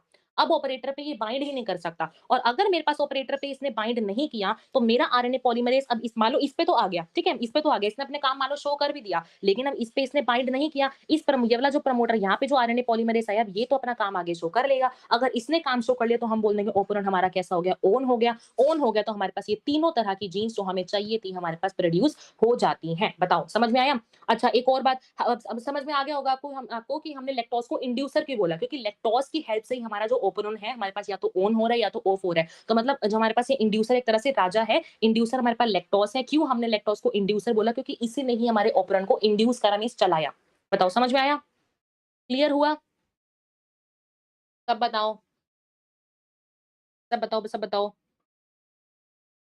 क्लियर हुआ? प्रियंका, तराना, बिलिप्सा, डोरा मींस ठीक है। ठीक है, सबको क्लियर हो गया, ठीक है? चलो मैं आपको एनसीईआरटी से एक बार बता देती हूँ, जो लाइन्स इंपॉर्टेंट थी, ठीक है? ठीक है, वेरी गुड, ठीक है? चलो, एनसीईआरटी में देखो थोड़ी-सी ना लाइन कन्फ्यूजिंग है, बता देती हूँ। ये देखो, प्रोकैरियोट में क्या होता है, ट्रांसक्रिप्शन लेवल पे होता है, हम पढ़ चुके हैं। ट्रांसक्रिप्शन यूनिट में क्या होता है, लिखा हुआ है एक्टिविटी जो है आरएनए पॉलीमरेज की, वो रेगुलेट करता है कौन? Accessory proteins. एक्सेसरी प्रोटीन बोलो या रेगुलेटरी प्रोटीन बोलो। मैंने आपको अभी बताया रेगुलेटरी प्रोटीन कौन से थे, वो पीपो वाले, है ना? तो रेगुलेटरी प्रोटीन ने किस तरह से एक्टिविटी को मेंटेन किया आरएनए पॉलीमरेज की, समझ आ गई ना? ये लाइन समझ में आ गई होगी। फिर लिख रखा है यहाँ पे रेगुलेटरी प्रोटीन्स जो होते हैं, ये आपके पास पॉजिटिवली भी एक्ट कर सकते हैं, नेगेटिवली भी एक्ट कर सकते हैं। कैसे, आपको मैंने बताया, तो एक बार स्विच ऑन हो गया आपका ऑपरेटर, एक बार स्विच ऑफ हो गया, ये भी लाइन समझ में आ गई होगी। फिर लिख रखा है accessibility of promoter in the prokaryote in many cases regulated by the interaction of protein with the sequence called operators. अभी मैंने आपको बताया प्रमोटर की, जो आपके पास जो प्रमोटर का सारा काम था, वो किस पे डिपेंड कर रहा था? ऑपरेटर पे, क्योंकि अगर ऑपरेटर पे आके रिप्रेसर जुड़ रहा था, तो ऑन हो रहा था, वरना ऑफ हो रहा था। समझ में आ गया ना? तो सारा का सारा काम आपके पास क्या है, सिंपली मैं कह सकती हूँ प्रमोटर आपका डिपेंड करता है ऑपरेटर के ऊपर। ऑपरेटर एडजेसेंट होता है, पास-पास होता है प्रमोटर के, हमने पढ़ लिया। उसके बाद आपका साफ जो है सिंपल लिखा हुआ है, ठीक है? चलो वेरी गुड, सबको क्लियर हो गया, ठीक है? अच्छा, यहाँ पे देखो लैक्टोज सबस्ट्रेट होता है, हमने देख लिया, इंड्यूसर की तरह काम करता है। अच्छा, ये लाइन देखो, remember a very low level of expression of lac operon has to be present in the cell. कहने का मतलब है कि जैसे मैंने आपको बोला, हमारे पास क्या होगा, लैक्टोज से मैंने बोला ग्लूकोज और गैलेक्टोज जो है वो बनता है, ठीक है? मेरे पास ये बनता है। अब यहाँ पे आप कह रहे हैं कि सेल के अंदर ना हमेशा ऐसा होगा कि जो मेरे पास तीनों एंजाइम्स, जो मैंने आपको ऊपर बताया, मैंने आपको ऊपर क्या बताया कि तीनों एंजाइम तभी बनेंगे जब लैक्टोज आपका जो है, जो आपके पास क्या है, ऑपरेटर बाइंड नहीं करेगा। लेकिन क्या होता है, ये जो तीनों एंजाइम जो होते हैं ना, ये तीनों एंजाइम थोड़े से अमाउंट में हमेशा सेल के अंदर प्रेजेंट होते ही होते हैं। ये लाइन यहाँ पे लिखी हुई है, और ये लाइन इंपॉर्टेंट भी है कि हमेशा लो लेवल कुछ जो अमाउंट है आपके पास लैक ऑपरेंट का, वो अंदर सेल के अंदर रहता है, कंटिन्यू जो है वो रहता है, ठीक है? ये लाइन इंपॉर्टेंट थी। उसके अलावा देखो बाकी आपका ठीक है। हाँ, ये भी लाइन देखो, हाँ, कि जो रेगुलेशन है लैक ऑपरेंट का can be visualised as regulation of enzyme synthesis by substrate. अब देखो जैसे हमने यहाँ पे बात करा, यहाँ पे आप सबस्ट्रेट कह सकते हो लैक्टोज को। यहाँ पे लैक्टोज के ऊपर सारा का सारा जो चीजें थी डिपेंड करी। सिमिलरली इसको आप कह सकते हो कि ये जो आपके पास लैक ऑपरेंट का जो सिस्टम है, वो पूरा सेम माना जाता है। किसकी तरह सेम मान सकते हो आप इसको? रेगुलेशन, जैसे एंजाइम काम करता है। एंजाइम कब काम करता है? जब अपने सबस्ट्रेट के ऊपर जाके एंजाइम फिट हो जाता है, सबको पता होगा एक्टिव साइट बनती है, सबको पता होगा ना? तो आपके पास लैक ऑपरेंट को आप कह सकते हो कि रेगुलेशन एंजाइम की सिंथेसिस की, आप इसको सेम कह सकते हो, ठीक है? सबको समझ में आ गया? और एक बात और, इस वाले लैक ऑपरेंट को हम नेगेटिव रेगुलेशन बोलते हैं। क्यों नेगेटिव रेगुलेशन बोलते हैं? क्योंकि यहाँ पे सिर्फ लैक्टोज की हेल्प से हमने क्या करा, अपने स्विच ऑन कर दिया या फिर स्विच ऑफ कर दिया। तो हम इसको सिंपल से याद भी रख सकते हो कि इस वाले ऑपरेंट को हम एज ए नेगेटिव रेगुलेशन बोलते हैं। पॉजिटिव रेगुलेशन आपके सिलेबस में नहीं है। सिर्फ आपको याद रखना है, ये जो लैक ऑपरेंट है, हमने अपने रिप्रेसर, यहाँ पे हमने एक्टिवेटर की हेल्प नहीं ली, यहाँ पे हमने एक रिप्रेसर मॉलिक्यूल की हेल्प ली, और रिप्रेसर की मॉलिक्यूल की हेल्प लेने की वजह से हम इसको एज ए नेगेटिव रेगुलेशन बोलते हैं, ठीक है? ये आपके पास सारा लैक ऑपरेंट का था, मैंने एनसीईआरटी की सारी लाइंस आपको बता दी, ठीक है? अच्छा, अब ये तो आपको समझ में आ गया होगा, ऑफ कब रहते हैं। अच्छा, मैं क्वेश्चन पूछती हूँ अब, अगर if glucose is given in place of lactose, अगर मैं लैक्टोज ना दूं मीडियम में, बल्कि उसके बजाय ग्लूकोज दे दूं, then operon will be off और ऑन। फटाफट बताओ। अगर मान लो मैं ग्लूकोज को दे दूं, लैक्टोज ना दूं, ग्लूकोज दे दूं उसकी जगह, तो मुझे केस बताओ कि आपका ग्लूकोज को, तो आप अपने ओपरेंट को बोलोगे ऑफ बोलोगे या फिर ऑन बोलोगे? बताओ, बताओ, फटाफट बताओ, ऑफ बोलोगे या फिर ऑन बोलोगे अगर मैं लैक्टोज की जगह ग्लूकोज दे दूं तो? ये क्वेश्चन है, एनसीईआरटी में क्वेश्चन है, बताओ। ठीक है? और एक बात याद रखना, जैसे मैंने बताया ना, परमीएज की हेल्प से आपके पास लैक्टोज जो होता है वो सेल के अंदर एंटर करता है। वो जो लैक्टोज होता है वो एलोलैक्टोज के अंदर कन्वर्ट हो जाता है। एनसीईआरटी में लिख रखा है, जैसे सेल के अंदर एंट्री लेता है ना लैक्टोज, वो एलोलैक्टोज में कन्वर्ट हो जाता है, ठीक है? बताओ, इस वाले क्वेश्चन का आंसर बताओ। फटाफट, फटाफट बताओ।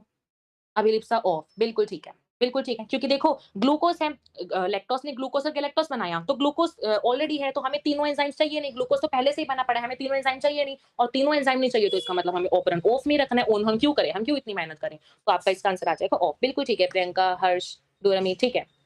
ठीक है, ठीक है। चलो, नेक्स्ट देखो। नेक्स्ट हम पढ़ते हैं human genome project. Last second topic आता है हमारे चैप्टर का, फिर हमें समरी भी रीड करनी है, फटाफट से देखते हैं। चलो देखो, ह्यूमन जीनोम प्रोजेक्ट। इस प्रोजेक्ट में ना सबसे पहले हमारा काम क्या था ह्यूमन जीनोम प्रोजेक्ट में हमने देखो डीएनए फिंगरप्रिंटिंग में एनिमेशन से बताऊँगी, ठीक है? तो सबसे ज़्यादा कन्फ्यूजन वहीं होता है डीएनए फिंगरप्रिंटिंग में, लेकिन अब क्लियर हो जाएगी, ठीक है? चलो देखो, ह्यूमन जीनोम प्रोजेक्ट क्या था हमारे पास, यहाँ पे हमें ना अपने किसी भी इंडिविजुअल का ना यहाँ पे हम जीनोम पढ़ते थे, ताकि हम अपने डिसीजेज़ को कंट्रोल कर पाएँ। अभी आपके पास आएगा आगे कि पहली बात तो मेथोडोलॉजीज़ आएँगी कि किस तरह से आप ये सब प्रोजेक्ट कर सकते हो, किस लिए हम करते हैं अपनी डिसीज़ को ट्रीट करने के लिए, क्या-क्या इसके गोल्स थे, क्या-क्या इसके सेलेंट फीचर्स थे, पूरा हम अपने इस प्रोजेक्ट के अंदर पढ़ने वाले हैं। ये प्रोजेक्ट किसने दिया था? जेम्स वाटसन ने दिया था, वेरी इंपॉर्टेंट क्वेश्चन, ठीक है? कब से कब तक ये आपके पास चला था? 1990 से 2003 तक चला था, 13 ईयर का ये एक मेगा प्रोजेक्ट माना जाता है, ठीक है? वेरी इंपॉर्टेंट, ये जितने पॉइंट्स हैं बहुत ज़्यादा इंपॉर्टेंट है, ठीक है? फिर लिख रखा है it was a mega project, that means ये बहुत बड़ा प्रोजेक्ट था। बहुत बड़ा प्रोजेक्ट था तो इसका मतलब यहाँ पे पैसे बहुत ज़्यादा लगे होंगे। पैसे कितने लगे थे यहाँ पे? 9 बिलियन डॉलर, 9 डॉलर बिलियंस आपके पास यहाँ पे इतने पैसे लगे थे। वेरी इंपॉर्टेंट, ये सारे पॉइंट्स दोबारा बता रही हूँ, बहुत ज्यादा इंपॉर्टेंट है। कितने पैसे लगे थे? यूएस 9 बिलियन डॉलर्स आपके पास लगे थे, ठीक है? आइडेंटिफाई, देखो यहाँ पे इसका एक मेन मोटिव ये भी था कि यहाँ पे आपको 3 इंटू 10 की पावर में 3 बिलियन बेस पेयर्स के बारे में आपको इनकी सारी सीक्वेंसेस आपको इस प्रोजेक्ट के अंदर पढ़नी थी, और इसके बारे में आपको पढ़ना हो डेफिनेट, तभी मैंने बोला ना कि ये एक मेगा प्रोजेक्ट था। क्यों? क्योंकि आपको इतनी सारी जीन्स के बारे में पढ़ना था, इतना ज्यादा पैसा लग गया, इसलिए इसको मेगा प्रोजेक्ट भी कहते हैं। और अगर देखो आपने क्या करा, आपने ह्यूमन जीनोम प्रोजेक्ट चलाया, आपने पूरा प्रोजेक्ट करा, आप बहुत बड़े बिजनेसमैन, आपने पूरा प्रोजेक्ट लॉन्च किया। प्रोजेक्ट के बाद क्या हुआ, आपके पास आपका जितना भी डेटा, आपके पास जो भी रिजल्ट निकल के आया, आपको उस रिजल्ट को एक कोई ना बुक्स में, या फिर बुक्स में बोलो, कंप्यूटर से बोलो, आपको सेव भी तो करके रखना है ना फॉर फ्यूचर प्रेफरेंसेस। तो क्या होता है, हम क्या करते हैं, स्टोरेज के लिए हमें 3300 बुक्स लगी। कितनी बुक्स लगी? Very important. और कब? अगर मान लो मैं बोलूं हर बुक के अंदर मेरे पास 100 पेजेस हैं, तो इस अकॉर्डिंग में देखो तो मेरे पास 3300 मुझे बुक्स लगी। किस लिए? सिर्फ मुझे डेटा को स्टोर करने के लिए, जो मैंने डेटा कलेक्ट किया अपने इस प्रोजेक्ट से, मुझे कितने बुक्स लगी? वेरी इंपॉर्टेंट डेटा, ठीक है? ये एनसीईआरटी से देख सकते हो, यहाँ पे देख सकते हो, ठीक है? 1000 पेजेस, सॉरी 3300 मुझे बुक्स लगी, ठीक है? फिर लिख रखा है HGP was closely associated with the rapid development of new area in biology called bioinformatics. Very important question, very important question. Bioinformatics क्या थी? जो हमने अपना ह्यूमन जीनोम प्रोजेक्ट में चीजें पढ़ी, उससे क्या हुआ, हमारे पास एक नया एरिया बन गया। जैसे जब हमारे पास बायो इन्वेंट हुई होगी, तो वो भी एक तरह से नई एरिया ऑफ टेक्नोलॉजी थी, ठीक है? सिमिलरली क्या हुआ, बायोइन्फॉर्मेटिक्स जो है हमारे पास ह्यूमन जीनोम प्रोजेक्ट से ही हमारे पास एक एरिया फील्ड थी, जो कि हमारी ह्यूमन जीनोम प्रोजेक्ट के रिसर्च वगैरह से जो है वो आई, ठीक है? Very important question. अब पढ़ते हैं गोल्स कि हमने अपना ये प्रोजेक्ट हम लाए क्यों, हमने 13 साल मेहनत करी पर हम इसको लाए क्यों, क्या क्या इसके फीचर्स है। देखो सबसे पहला फीचर था आइडेंटिफाई करना 20,000 से 25,000 जीन्स को। जैसे हम सिंपली बोलो, हमारे डीएनए के अंदर लगभग इतनी जीन्स प्रेजेंट होती है, तो हमें पहला काम क्या था कि हमें इतनी जीन्स को क्या करना, आइडेंटिफाई करना। बिल्कुल, ये सारी चीजें याद रखनी है। ह्यूमन प्रोजेक्ट जो है ये सारा लर्निंग वाला पार्ट है, ठीक है? इसको बिल्कुल अच्छे से जो है लर्न कर लेना, हर एक एक डेटा आपको लर्न होना चाहिए, ठीक है? फिर सेकंड इसका गोल क्या था कि डिटरमाइन करना सीक्वेंस को 3 बिलियन, अभी मैंने ऊपर बताया 3 बिलियन केमिकल बेस पेयर्स की आइडेंटिफिकेशन करना। नेक्स्ट काम क्या था कि स्टोर करना, वही डेटाबेस वगैरह बना के स्टोर करना, पावर पॉइंट वगैरह, फिर सारा एक्सेल वगैरह बना के सारा कुछ स्टोरेज करना। फिर क्या था, टूल्स बनाने, हमने स्टोरेज करनी है, स्टोरेज के लिए हमें बहुत एडवांस टूल्स भी तो चाहिए ना, फिर टूल्स बनाना भी इनका एक गोल था। फिर क्या था, ट्रांसफर करना नॉलेज, आपके पास मान लो आपने बहुत सारी चीजें बना ली, फिर आप इंडस्ट्रीज में भी तो आगे जाके अपने नॉलेज को स्प्रेड करोगे ना, तभी तो पैसा कमाओगे, तो ये भी इनका एक गोल था। फिर क्या था, एड्रेस करना ethical, legal, social and issues, जिसको हम कहते हैं एलसी, ये बहुत इंपॉर्टेंट है, इसकी जो फुल फॉर्म है, ठीक है? फिर क्या था, इनको इश्यूज को भी साथ में लेके चलना, क्योंकि अगर मान लो मैंने क्या बोला, ह्यूमन जीनोम प्रोजेक्ट है, वहां से आपने क्या करा, किसी बंदे का आपने जीन लिया, अब मैं सिंपल बोलूं, आपने अरिजीत सिंह का जो है आपने क्लोन बना दिया, अरिजीत सिंह का एक क्लोन बना दिया, तो कितना ज्यादा गलत हो जाएगा। तो दैट मीन्स हमें यहाँ पे इथिकल, लीगल और सोशल इश्यूज को भी लेके चलना है। तो ये हमारे सारे क्या थे, गोल्स थे किसके, ह्यूमन जीनोम प्रोजेक्ट के। बताओ, क्लियर हुआ? क्लियर हुआ? अभी मैंने आपको बताया 13 ईयर का था, और कहाँ-कहाँ से सपोर्ट आया था। ह्यूमन जो आपका ये एचजीपी वाला प्रोजेक्ट था, यहाँ पे किस-किस ने इनको सपोर्ट किया? US department of energy, very important, learn करना है। नेशनल इंस्टीट्यूट ऑफ हेल्थ, इन्होंने सपोर्ट किया इस पूरे प्रोजेक्ट में। ठीक है? उसके बाद Wellcome Trust, UK, France, Germany, China, यहाँ से भी आपके पास जो था सपोर्ट आया। ये इंपॉर्टेंट है, आपको लर्न ही करना पड़ेगा, ठीक है? इसमें कोई हेल्प नहीं कर सकते, आपको लर्न ही करना पड़ेगा, ठीक है? चलो, फिर देखो यहाँ पे क्या लिख रखा है, अगर मान लो आपने सारा का सारा क्या करा, आपने जीन्स को बाहर निकाले, आपने सारी की सारी आपने जीन्स के बारे में स्टडी कर लिया, तो इन जीन्स की सिर्फ हेल्प से ना आपने क्या करा, ऐसे कुछ इतने मॉडल्स क्रिएट कर दिए, जिससे कि आप कर पाते थे, अपने डिसीज को ट्रीट कर पाते थे। जैसे मान लो मैंने बोला मेरे पास डीएनए है, डीएनए के ऊपर यहाँ पे जीन है और इस जीन के अंदर कुछ खराबी है, तो जो आपके पास डॉक्टर्स है वो क्या करेंगे? जबकि साइंटिस्ट वगैरह क्या करेंगे? जीन्स निकालेंगे और उसे डिसऑर्डर को ट्रीट कर देंगे। तो इसलिए यहाँ पे लिख रखा है कि यहाँ पे हमारे पास बहुत ज़्यादा डिसीज़ेज़ को भी ट्रीट करने में हमारे पास ये प्रोजेक्ट जो था वो सक्सेसफुल हुआ। हमने इवन नॉन ह्यूमन ऑर्गेनिज़्म, सिर्फ इंसानों पे नहीं, हमने नॉन ह्यूमन ऑर्गेनिज़्म से भी जो है हमने क्या लिया? जीन्स को कलेक्ट किया और हमने उनके ऊपर भी जो थी इस प्रोसेस के इस प्रोजेक्ट के अंदर हमने सारा का सारा स्टडी किया था। ठीक है? उसके बाद यहाँ पे लिख रखा है इस चीज़ से हमने क्या-क्या चैलेंजेस सॉल्व करे, अपने हेल्थ केयर में अपने चैलेंजेस बहुत ज़्यादा सॉल्व करे। एग्रीकल्चर में हमने जीन्स को अपनी आइडेंटिफाई किया। जब माइक्रोब्स इन ह्यूमन वेलफेयर पढ़ेंगे ना, वहाँ हम पढ़ेंगे कि किस तरह से हमने जीन्स की मॉडिफिकेशन करी थी और हमने क्या-क्या नई चीज़ें बना दी थी, है ना? एनर्जी प्रोडक्शन, एनवायरमेंटल रेमेडिएशन, किस तरह से हम अपने एनवायरनमेंट को बचा सकते हैं। ये चीज़ें हमने जब अपनी सिर्फ ह्यूमन जीनोम प्रोजेक्ट की हेल्प से हमने इतने चैलेंजेस को सॉल्व कर लिया था, ठीक है? उसके बाद नॉन ह्यूमन मॉडल कौन से आए? बैक्टीरिया, यीस्ट, मतलब वही मैंने बताया ना कि हमने नॉन ह्यूमन सोर्सेज़ भी लिए थे, वो कौन से थे? उसका आपको बता रखा है कि कौन से हमारे थे। बहुत इंपॉर्टेंट है, ठीक है? ये बहुत ज़्यादा इंपॉर्टेंट है, इनको रट लेना, ठीक है? फिर आता है मेथोडोलॉजी कि हमने ये पूरा प्रोजेक्ट किया कैसे? क्या-क्या इसमें मेथड्स इन्वॉल्व थे? तो इसमें क्या था हमारे पास ना, इस मेथड्स के अंदर हमारे पास ना हमने 2 चीज़ें ली थी, होस्ट और हमने लिया था वेक्टर। होस्ट क्या होता है? जहाँ पे आप एक्चुअल में क्या करते हो, बाहर से आप कोई चीज़ लाए, आपने उसको इंट्रोड्यूस कराया, तो आपको ना वहाँ पे एक होस्ट रिक्वायर्ड होता है, ठीक है? तो आपने क्या लिया यहाँ पे? होस्ट लिया और आपने एक वेक्टर लिया, क्योंकि वेक्टर का मतलब होता है जो कि एक चीज़ को, जैसे मलेरिया होता है, मलेरिया में हम पढ़ते हैं कि हमारा वेक्टर जो होता है वो यूज़फुल होता है। सिमिलरली अगर आपको किसी भी होस्ट के अंदर कोई भी फॉरेन चीज़ इंट्रोड्यूस करानी है, तो आपको वहाँ पे हमेशा रिक्वायरमेंट होती है किसी न किसी वेक्टर की, ठीक है? अब क्या था इस आपके ह्यूमन जीनोम प्रोजेक्ट में ना, होस्ट हमने किसको लिया था? बैक्टीरिया और यीस्ट को, और वेक्टर हमने कौन से लिए थे? बीएसी और YAC. BAC is a bacterial artificial chromosome and this is your yeast artificial chromosome. ये आपके पास वेक्टर्स के नाम है, ठीक है? अब कैसे हमने किया था? यहाँ पे हमारे पास क्या आती है? 2 हमारे पास मेथोडोलॉजी आती है। पहली हमारे पास मेथोडोलॉजी आती है सीक्वेंस एनोटेशन, दूसरी हमारी आती है ईएसटी। सीक्वेंस एनोटेशन का मतलब है, पहली बात तो सीक्वेंस एनोटेशन आपके किसने दी थी? साइंटिस्ट का नाम है सेंगर। सेंगर साइंटिस्ट ने क्या किया था? आपके पास ना सारी की सारी सीक्वेंसेस को स्टडी किया था। जैसे मान लो ए, टी, जी, सी, जो भी आपके पास जीनोम प्रेजेंट होता है, इसके बारे में सारा स्टडी किया था और उसने क्या किया था? स्टडी करके उसने बना दी थी डीएनए की सीक्वेंसेस। स्टडी करके उसने क्या बताया? उसने कुछ ऐसे डीएनए की सीक्वेंसेस बना दी, जो कि आपकी कैसी सीक्वेंसेस बनाई उसने? Coding and non coding sequences. अब कोडिंग नॉन कोडिंग सीक्वेंसेस का मतलब क्या है? एनसीईआरटी में बहुत बार ये टर्म यूज किया गया है कि कोडिंग नॉन कोडिंग सीक्वेंसेस क्या है? कोडिंग सीक्वेंसेस वो सीक्वेंसेस है जहां पे आपके पास आरएनए से प्रोटीन एक्चुअल में बन पा रहा है, और नॉन कोडिंग सीक्वेंस वो होती है जहां पे आपके पास आरएनए नहीं बन पाता, उसको हम बोल देते हैं नॉन कोडिंग सीक्वेंसेस। तो स्टैंगर ने क्या करा? पहली बात तो सारी सीक्वेंस स्टडी करी। सीक्वेंस स्टडी करने के बाद उसने नॉन कोडिंग और कोडिंग सीक्वेंसेस के बारे में सारी जो है अपनी इन्फॉर्मेशन ली। फिर क्या करा? उसने अमीनो एसिड की सीक्वेंस ही बता दी। अमीनो एसिड की सीक्वेंस बोलो या फिर सिंपली बोलो प्रोटीन बना दिया। एक ही मतलब है ना अमीनो एसिड प्रोटीन का, ठीक है?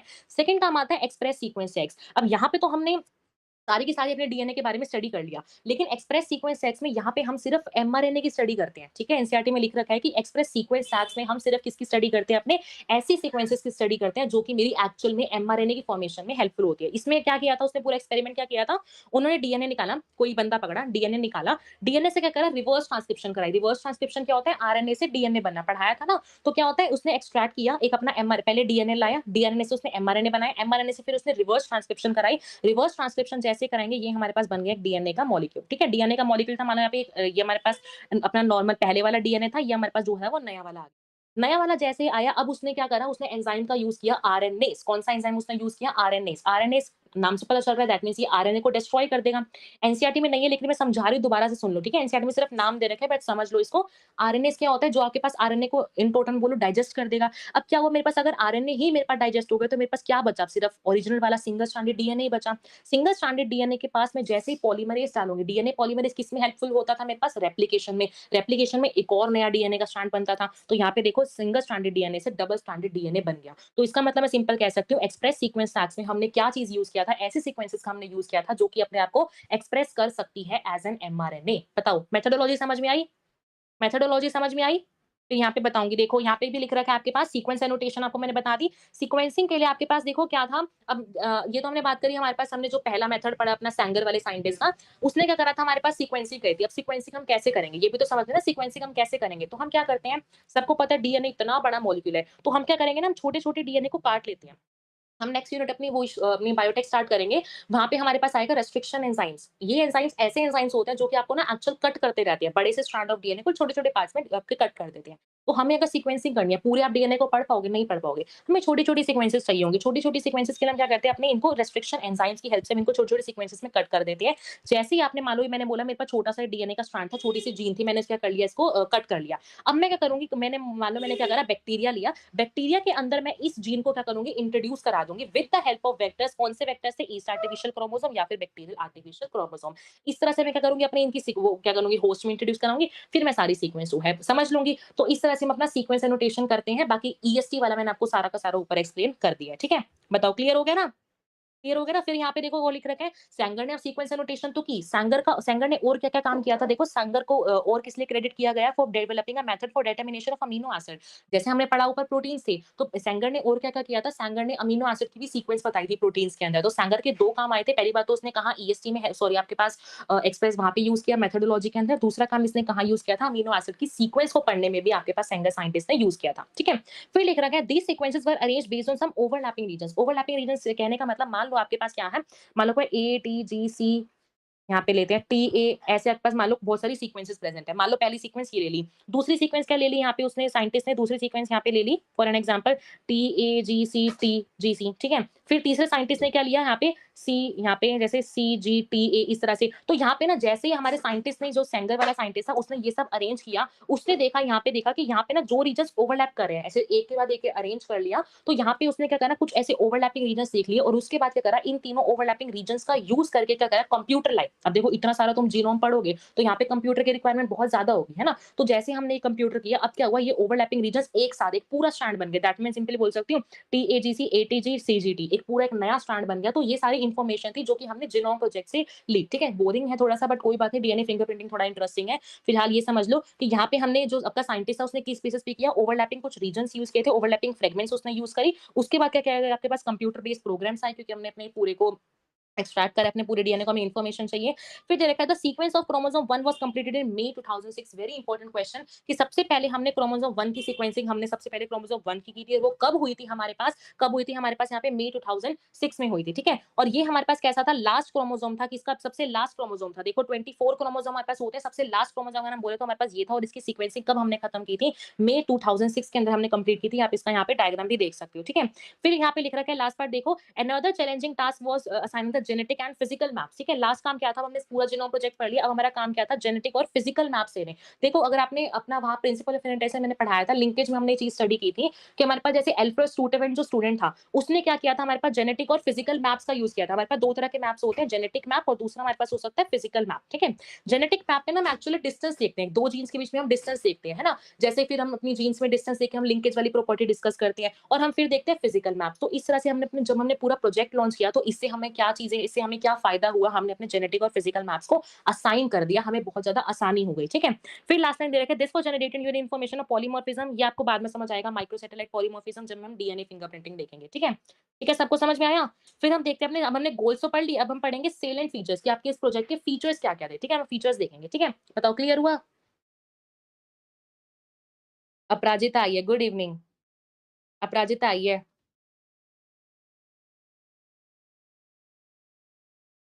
अपराजिता तुम्हें 11th पढ़ाती है, पढ़ते हो तुम सब?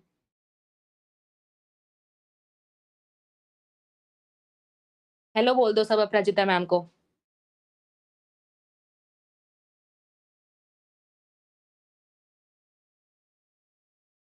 ओके, क्लियर हो गया ना? अपराजिता मैम आई है तुम्हारे लिए, हेलो बोल दो।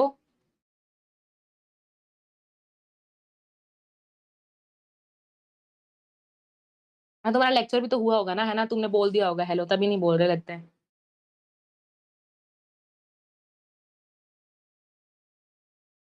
ठीक है, सबने हेलो बोल दिया, अपराजिता खुश हो गई होगी। चलो नेक्स्ट देखो, यहाँ पे देखो सेलेंट फीचर्स, हम सेलेंट फीचर्स पढ़ते हैं, ठीक है? सेलेंट फीचर्स में देखो, सम ऑफ द सेलेंट फीचर्स आपके पास यहाँ पे क्या-क्या थे? ह्यूमन, पहली बात तो सबसे पहला आपके पास फीचर आया था, कि ह्यूमन जीनोम के पास कितने बेस पेयर्स प्रेजेंट होते हैं? 3164.7 मिलियन बेस पेयर। ये मिलियन है, बिलियन है, इसको ध्यान से समझना। जैसे हमने पहले बात की थी यहाँ पे, आपके पास किसकी बात की थी हमने? आपके डॉलर्स की, 9 बिलियन यूएस डॉलर्स की बात की थी। यहाँ पे हम पढ़ते हैं अपने मिलियन के बारे में, है ना? हाँ, प्रजिता कह रही है पढ़ लो, चलो अब पढ़ लो। चलो पढ़ लो, ठीक है? चलो देखो, तो ह्यूमन जीनोम के पास कितने मिलियन बेस पेयर्स है आपके पास? 3164.7 मिलियन बेस पेयर्स है, ये हमारा क्लियर हो गया। पहला पॉइंट इसको याद रखना है, सारी चीज़ें याद रखनी है। फिर क्या है? Every gene consist of 3000 bases, ये बहुत इंपॉर्टेंट है कि अगर हम एक अपना एवरेज टर्म ले तो हमारे पास हर एक जीन के अंदर कितने बेसेस प्रेज़ेंट होते हैं? 3000 बेसेस प्रेज़ेंट होते हैं। और यहाँ पे एक एग्जांपल दे रखा है कि लार्जेस्ट जीन हमारे पास कौन-सी है? Dystrophin gene. Very important question, question आता है कि लार्जेस्ट जीन कौन-सी थी हमारे पास? तो हम नाम देते हैं डायस्ट्रोफिन। वेरी इंपॉर्टेंट क्वेश्चन कि लार्जेस्ट जीन कौन-सी होती है? डायस्ट्रोफिन होते हैं। जिसमें कितने बेस पेयर्स प्रेजेंट थे? 2.4 मिलियन बेसेस प्रेजेंट थे। एक्चुअल कितने बेसेस प्रेजेंट होते हैं मैंने आपको बताया, एक्चुअल बेसेस हमारे पास प्रेजेंट होते हैं कितने? 3000। लेकिन डायस्ट्रोफिन के पास कितने बेस पेयर्स आपके पास प्रेजेंट थे? बताओ, डायस्ट्रोफिन के आपके प्रेजेंट थे कितने? 2.4 मिलियन बेसेस। ठीक है, सबको समझ में आ रहा है ना? साथ-साथ देखो लर्न करते जाओ, मैं अभी पूछूंगी एक-एक करके, ठीक है? पहला पॉइंट याद कर लो, सेकंड पॉइंट याद कर लो, मैं एक-एक करके पूछूंगी दोबारा, ठीक है? चलो नेक्स्ट देखो, the total number of genes is estimated to be 30,000 much lower than the previous estimates. कि मतलब जब हमने हमने अपना ह्यूमन जीनोम प्रोजेक्ट नहीं लाए थे ना, उससे पहले हमारे जो जीन्स का काउंटिंग आता था वो आता था 80,000 टू 1 लाख, मतलब 1.5 लाख तक चला जाता था। लेकिन जब हमने अपनी पूरी सीक्वेंसिंग करी तो हमारे पास अब जीन्स का नंबर आ गया 30,000 जीन्स। और यहाँ पे लिख रखा है almost all 99% nucleotide bases are exactly the same in all the people. अगर मैं बात करूं अभिलिप्सा, डोरामी, हर्ष, प्रियंका, इन सब की बात करूं, हम सबके अंदर जो है ना 99% और 99.9% हमारे अंदर जो है बेसिस सबके अंदर सेम है। डिफरेंस आता है सिर्फ 0.1 बेसिस में, और इसी 0.1 सीक्वेंस का हम आगे जो है यूज करेंगे अपने डीएनए फिंगरप्रिंटिंग में। फिलहाल समझ लो 99.9% जो है सबके अंदर सेम बेसिस मिलते हैं, ठीक है? डिफरेंस जो हम अलग अलग दिखते हैं एक दूसरे से, वो सिर्फ डिफरेंस आता है सिर्फ 0.1% सीक्वेंसेस की वजह से, ठीक है? फिर देखो, the functions are unknown for 50% of the discovered genes. आपने इतनी सारी जीन्स को भी डिस्कवर भी किया और 50% जीन्स को तो आपको फंक्शन पता ही नहीं था, है ना, इस वाले प्रोजेक्ट के अंदर। फिर क्या था? Less than 2% of the genome codes for proteins.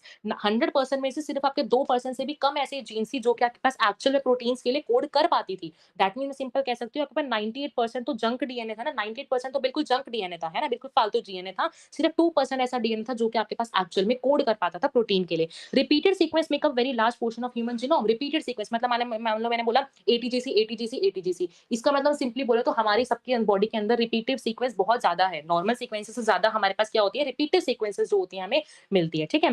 फिर देखो लिख रखा है repetitive sequence are stretches of DNA that are repeated many times. सबको पता है सम टाइम 100 टू 1000 टाइम, 100 से लेके 1000 तक जो है वो इतने बार भी रिपीट हो सकता है। एटीजीसी एटीजीसी एटीजीसी ऐसे ऐसे, है ना? They are thought to have no direct coding function, इनका कोई कोडिंग फंक्शंस नहीं होता, but they shed light on chromosome structure, dynamics and evolution. Very important thing कि आपके पास जो रिपीटेटिव सीक्वेंस होती हैं वो किस पे अपनी लाइट शेड करती है, मींस कहाँ पे आपके पास हेल्पफुल होती है? तो आप इसका आंसर बोलोगे क्रोमोसोम के स्ट्रक्चर पे, उसके डायनामिक्स पे, और आपके इवोल्यूशन प्रोसेस में इन रिपीटेटिव सीक्वेंसेस का ना बहुत रोल होता है। अभी हम आगे देखेंगे रिपीटेटिव सीक्वेंस दो तरह की होती है, कैसे हम इसको डीएनए फिंगरप्रिंटिंग में यूज करेंगे। फिलहाल बस इसको लर्न कर लो। फिर दे रखा है chromosome 11, chromosome 1 has most genes which is your 2968 and Y के पास फ्यू, सबसे कम 231 होती है। ये क्वेश्चन बहुत बार आता है कि क्रोमोसोम 1 के पास, पहली बात तो पूछेंगे मोस्ट जीन्स किसके पास मिलती है, तो आप आंसर बोलोगे क्रोमोसोम नंबर 1। फिर पूछेंगे फ्यू कहाँ मिलती है, तो आप बोलोगे क्रोमोसोम नंबर सॉरी वाई पे मिलती है, और कितनी मिलती है ये भी इंपॉर्टेंट है, ठीक है? फिर देखो last point, scientist have identified about 1.4 million locations, 1.4 million locations ऐसी मिली थी जहां पे आपको एसएनपी मिले थे। अब एसएनपी क्या होता है ये देखो, एसएनपी मैं आपको बताती हूँ, ठीक है? मान लो 3 बच्चे हैं, 3 है, अभिलिप्सा, तराना, हर्ष, 3 ले लो, ठीक है? यहाँ पे अभिलिप्सा, तराना और यहाँ पे हर्ष, ठीक है?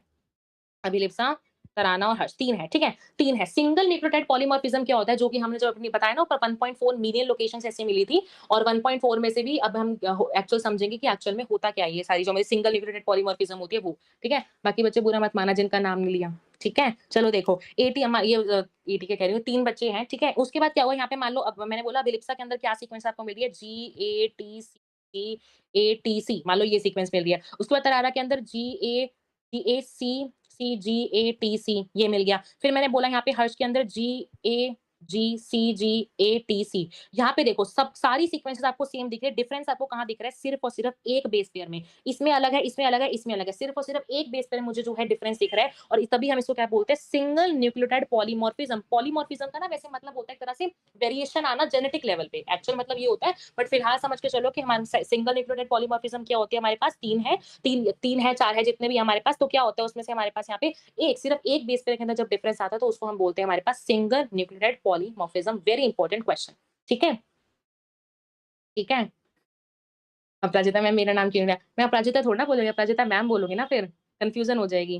चलो देखो, फिर देखते हैं हम यहाँ पे एप्लीकेशंस, ठीक है? हम स्टडी करेंगे अपनी एप्लीकेशंस। एप्लीकेशन मतलब हमने इसको यहाँ पे यूज़ करा, लास्ट टॉपिक है हमारे पास इसका ह्यूमन जीनोम प्रोजेक्ट का। देखो, एप्लीकेशन हमने कहाँ-कहाँ पे इस प्रोजेक्ट को यूज़ किया, ठीक है? पहली बात तो देखो, सिंपल सा आपको पूरा एक्सप्लेन कर देती हूँ, आप इसको रीड कर सकते हो, ठीक है? हमारे पास क्या था, पहले हमें जीन्स को पढ़ने में ना बहुत मुश्किल आती थी, हम पढ़ नहीं पाते थे। लेकिन क्या हुआ, जैसे अपना ह्यूमन प्रोजेक्ट लाए तो हमारे पास बहुत ज़्यादा हमारा टाइम सेव हो गया, हमारा एफर्ट सेव हो गया, हमारा सब कुछ चीज़ें जो होती है ना बहुत ज़्यादा सॉल्व हो गई। हम अपने बेशक इसमें बहुत ज़्यादा प्राइवेट सेक्टर से, पब्लिक सेक्टर से हमें बहुत ज़्यादा साइंटिस्ट पकड़-पकड़ के लाने पड़ रहे थे इस पूरे को सॉल्व करने के लिए। लेकिन हमारी जो प्रॉब्लम थी, हमारा पूरा जो चैलेंज था डीएनए का, वो हमारा जो था पूरा का पूरा यहाँ पे सॉल्व हो गया था with the help of human genome project only. ठीक है? समझ में आ गया?